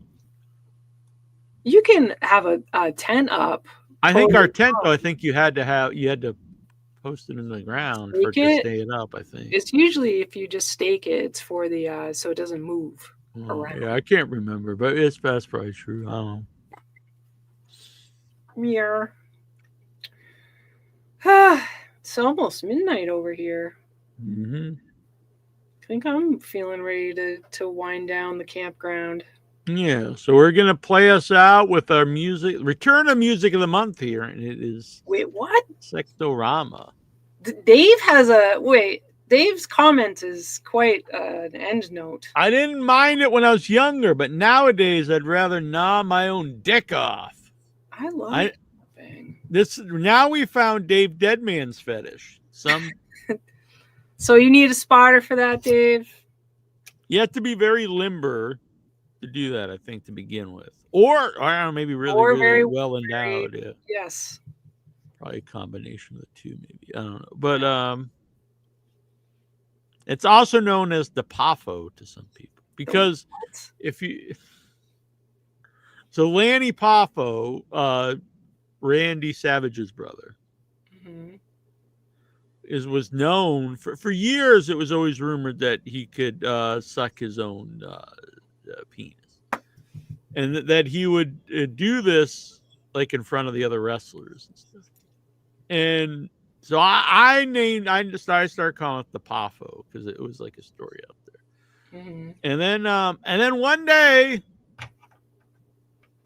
someone else asked him about it, not me. I didn't get the exclusive. And he said it's true. He said it was a party trick. It was a party trick I would do. And I was like, what the fuck, a party trick? And he would just, start sucking his dong. But he said it was because he's very limber, I believe. And I think it was a combination of the two, he says. This gave me a weird memory that I don't know how people weren't more upset about it in college and like near Davis Square. I had friends out there. And this one guy named Dan, I don't remember his last name, Dan. And he was a really nice guy, and we'd all be hanging out at the crusty apartment. No, but it was not good because he'd be like, you want to see, he did this like in front of people. It wasn't just male, female, it didn't matter. He was like, you want to see a piece of bubblegum, or you want to see bubblegum? Like, you wouldn't be like, yeah, because who the fuck is going to say, yeah, I want to see a piece of bubblegum? I love seeing bubblegum, yeah. And it would just be like his sack. It would just be like a piece of sack hanging out of his pants. And no one cared. And he was gross, but no one was like, oh, harass. It was just gross and stupid. I don't know, maybe he thought he didn't seem to really get any kind of sexual joy out of it. He was just an idiot. Yeah, they just asked him if he did it, and that was the end. I was like, you got to follow up. Like, did he do it to completion? Like, what's going on here? But I can't even imagine having to deal with that kind of bullshit. So every day you're like, another day at work. There he is again. They didn't even do it in the locker room. Like you just blow himself in the locker room. Like, that's weird. But that's what happens when you're Randy Savage's brother, because it was like, he's a fucking macho man. I'm just Lanny Poffo. So was he actually? This guy was also a wrestler. Yeah. Was he like one of the Pat Patterson children? No, but he was leaping Lanny Poffo. And he was he would read poems before his matches, and then he'd throw them out to the crowd on a frisbee. And then he was the genius, Lanny Poffo. Dave's got another memorable quote over here in the chat. He was the poet laureate of. He actually wrestled Hulk Hogan on a Saturday Night's Main Event once. Snap into a Slim Jim. Ooh, yeah. But yeah, Lanny Poffo. It's really ironic that his brother ended up selling Slim Jims and like tearing into them and such. Biting into a long piece of meat. That Randy Savage. Oh yeah, it's true. Yeah. Apparently, the Warrior, Ultimate Warrior, was trying to get but he hated Slim Jims. Fool! Slim Jims rock. I don't care what they're made out of. I was hearing it my whole life. Even my parent, lips and asshole. I don't care. Give me that damn Slim Jim with a slush puppy, and I'm good. Slim Jims are good. I agree. Do they have slush puppies all over the country? I think they have different names: Slush Puppy, Slurpee, Icy. No, it was very different. It was a slush puppy. It had a puppy on it. You never had a slush puppy? Yeah, I know what they are. We had them at my convenience store. It's called Tedeschi's, but yeah. I'm not a fan of any of them. Slush puppies? Yeah. Not grape? So fucking. I just don't like them. No, they even make. Just now thinking about them, I don't like the super cold stuff on my teeth. Now, was it like a Slurpee and kind of like foamy, or was it a little bit like tiny ice? I don't remember, but I don't like any of those things. My mom and my brother love them, but I'm not a fan. Headless Critic. We have them in the South. Happening? We got them there slush puppies down here in the South. Yeah. Great. I used to cut out, they had little points on the side of the cups that would never get used, but I'd cut them out and I'd cut out the little guy, and it was pretty sad. I was like, I'm sure I had normal toys as well, but I had them and they're toys. I think it's an icy. I bought it at a. Remember that store where I bought that weird shirt, button-up shirt, before we went to see Michael St. Michael's with the mouths and the stuff all over it? So I was at one of those stores in Texas, the first time I was ever at one. And I bought, it's a Hawaiian shirt with the icy bear on it. Mm-hmm. But he's like hiding behind like the Hawaiian trees and stuff. It's so weird. I was like, I have to buy this shirt. It's just like, why is he hiding? I think it's so you can look at it and it's like, oh, it's just a Hawaiian shirt. But then if you look more closely, it's like, it's got the icy bear hiding around. Yeah. I'm not sure why the icy bear would be hiding around, but I was like, it's really weird. I think that place has a lot of weird shirts, is what I'm saying. It does have shirts. Everyone live. Everyone loves lips and assholes in those porn, but hate them in their food. Hypocrites. Fools. It's a good point, Dave Deadman. It's true. All right, I'm going to show you the freaking slush puppy machine. You don't even know. Yeah, and then there's snow cones. I don't like them either. Not the same. It's very distinct. They're all similar. I don't like ice stuff. No ice. No kind of ice drinks. It's too cold. Makes my teeth cold. I also don't like. I also don't like wood in my mouth. So I don't like popsicles. No. I don't like toothpicks. Just even thinking of them makes me like shiver. I don't like the feel of any type of wood stuff in my teeth or anything. Interesting. I no like you. I no like. I can't bite into ice. If I have ice cream, I just have to let it like melt on my tongue. But nothing. I do not bite into any type of ice or something. Dang. Really cool. That's unfortunate. I just sent you the slush puppy machine. Yeah, I know these slush puppies. Yeah, and because you'd actually you'd put in the your flavor stuff. Yeah. So blue raspberry was my top, and then I don't know why, but I watched something of the history of blue raspberry. There it is. Yeah. So how blue raspberry came about was they had two different red dyes, one for cherry and one for raspberry. They're slightly different. And then the one that they used for raspberry, like they stopped using it, something happened to it. And so someone at some place just said, we'll use the blue and just call it blue raspberry. And then it caught on and became a thing. So they just kept it. Pretty good. Anyway, there you go. Slush puppy. Yes, I remember them. They probably are a little bit better than the Slurpees and stuff. But yeah, it's totally different. Anything blue, But I just don't like the icy stuff. No ice. Make it warm. Yeah, that one. Just let it melt. I mean, it can be cold, but not that I have to bite into it. Is what I'm saying. You don't have to bite into it. It doesn't even touch your teeth. It just goes past your teeth. It hits your tongue, and then never mind. It freaks me out. Cold freaks you out. Mm-hmm. Makes me shiver just thinking about it. Bubba's Bubba knows. Because they're fucking. Now I think about it, I do drink mostly hot stuff. Then I got tea here. I've got a coffee here. I do drink seltzer, I guess. All right.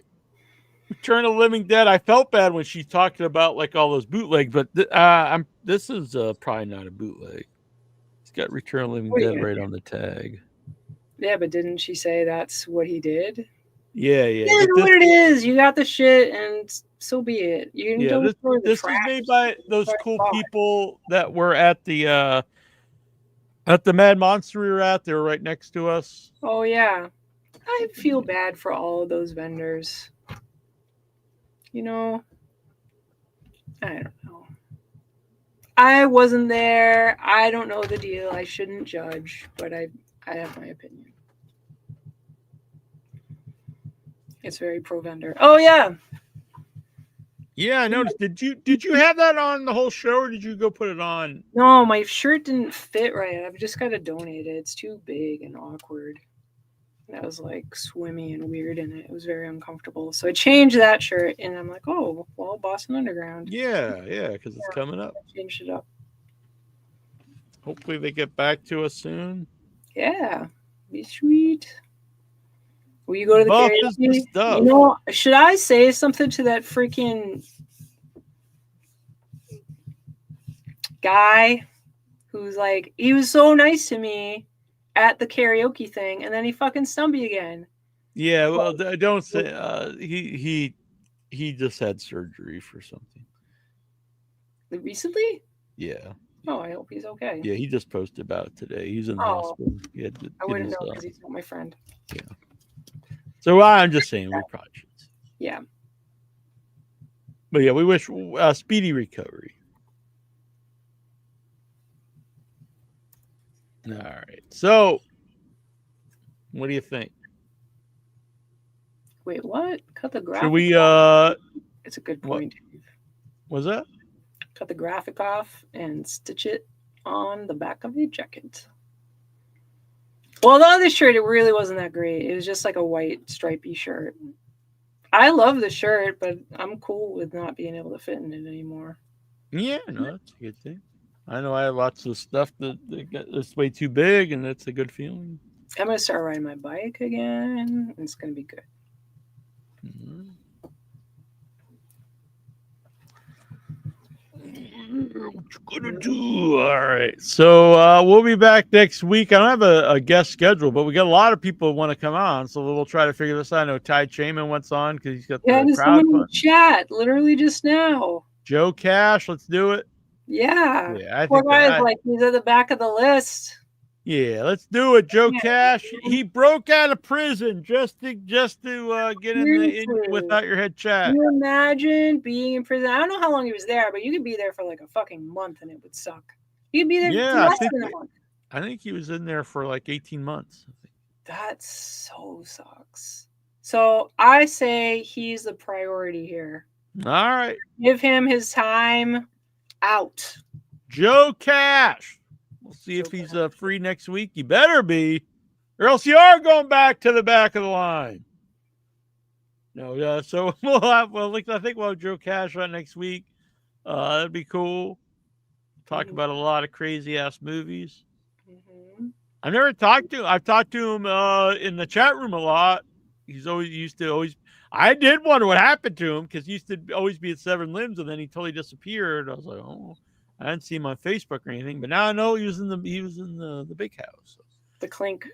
Yes, I don't know what do they call it in England if they have a cool name. They probably do. They've got all kinds of silly names. He's probably maybe he's just in like they put him in like a dungeon or something. I used to like it. Used to see like in the Mad magazine and stuff, in like the old old-timey dungeons, they have like a real old man with a giant long beard, and he just like hanging. Yeah. It is the Clink, the Nick Clink Jug or Chokey. Oh, I've heard of Chokey. I never heard of Chokey. Yeah. I think that's stuff that Dead Man's into. Oh, it's in the Chokey is you know the movie Matilda. Yeah. The woman, the really like super horrible evil woman, she's got that closet that's full of like nails and stuff, and she calls it the Chokey. Oh, okay. Yeah. Probably heard him just what the hell are they talking about? That's a great movie. Matilda is incredible film. Roald Dahl, still a great author. I agree. A lot of great books. Mm-hmm. So, all right. Until next week, hopefully a terrible one will return. Hit the like button, subscribe. If you would help to support the channel, you can become a member. It starts only $3 a month. And leave nice comments. Yes, leave friendly comments. It helps us out. Share out the show. Share it to your social media. Share it to your Facebook, your Blue Sky, your Twitter. Mastodon is where it's at. What? Mastodon is decentralized social media that's happening. I think I have a Mastodon account from years ago. No, it wouldn't be years ago. It's new. Are you sure? I'm pretty sure. I think it was around a long time ago. Not a long time ago, but years ago. I remember. It doesn't matter. But anyway, wherever you follow us, and share this out everywhere. Put it on your Grinder or whatever it is. Whatever you get going on. Your Friendster. I knew you were going there. LinkedIn. That kind, it's always on this stuff like YouTube. If you hit share or whatever, it posts it. It lists all this stuff like stuff everyone has, and it always includes LinkedIn. I'm like, do people use LinkedIn? And I thought it was LinkedIn, but I thought it was just a place to like you follow like someone you want to work with or something. You just start sharing your YouTube videos on it. You should have an account. I think I do. I do, but I don't think I think I have an account on everything you possibly can have. I just don't use most of them, but I have them. But the switch to Mastodon because they're trying to build it out because Blue Sky is really just Twitter. Yeah, it's not a good setup. I don't like it at all. But Mastodon, they're supposed to be expanding it to be including groups because groups really isn't anywhere else on social media anywhere. And that's a problem.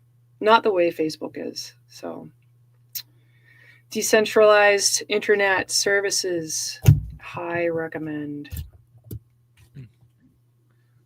I hung out with the guy from Mastodon, Brent Hines. Yeah, it's different Mastodon. So I made my first money off of TikTok. Wow, for what? I don't know. They just sent a thing. 50 cents.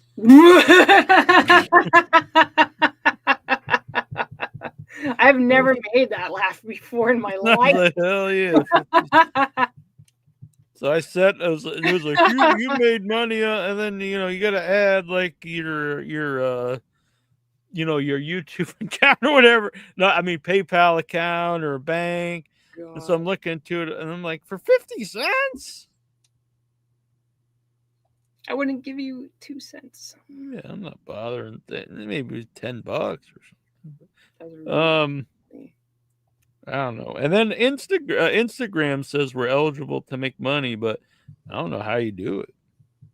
I posted about that on Facebook, and then people, it's nothing. I'm like, okay, guys, settle down.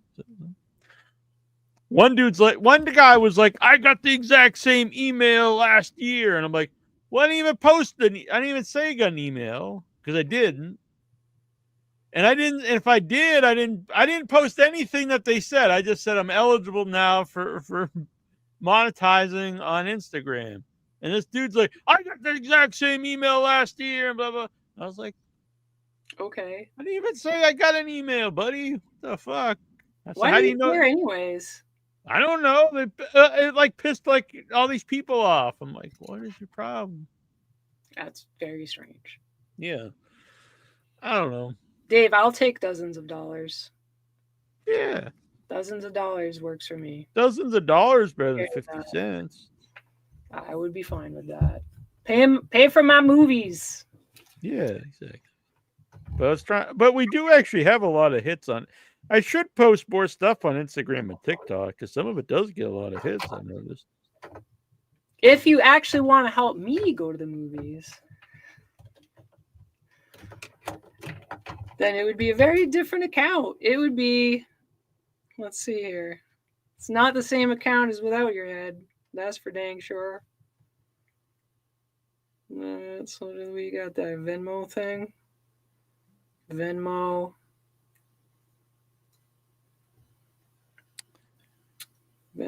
of at Annabelle Lecter, capital A, capital L. Then I will be able to afford more things, and you will be beautiful people, and I will love you forever. TikTok. Yeah, wow. Yeah, a lot of I don't know. Anyway, I'll try to post more stuff. Oh, StreamYard has a new thing that is actually kind of cool. I've been using. After you do the show, it's AI, but it's not like it creates AI. What it does is it gives you a whole bunch of shorts that you can use from the interview. Huh. That's then, cool. Weren't you using that for the Terrifier thing? That was a different website. Oh. This is right on StreamYard. After it's over, you click on like the old shows. Mm-hmm. But the problem is if they're over a certain amount of time, you can't do it. So most of ours are over the time. Huh. But I don't know. It's kind of interesting. I shared out a few and cool. It's really weird on YouTube because I shared out a bunch, and some would get like 7 hits, and then some would get like 500 hits in like 2 minutes. And I was like, I don't understand. The algorithm. Yeah. Why is this the same guy, same interview? Mm-hmm. It just hit it right. Posted in like within 2 minutes of each other. One's like 7, and the other one's 520. I was like, oh, whatever. All right. Yeah. Till next week. I'm Nasty Neal. This is Annabelle Lecter. And this is Without Your Head.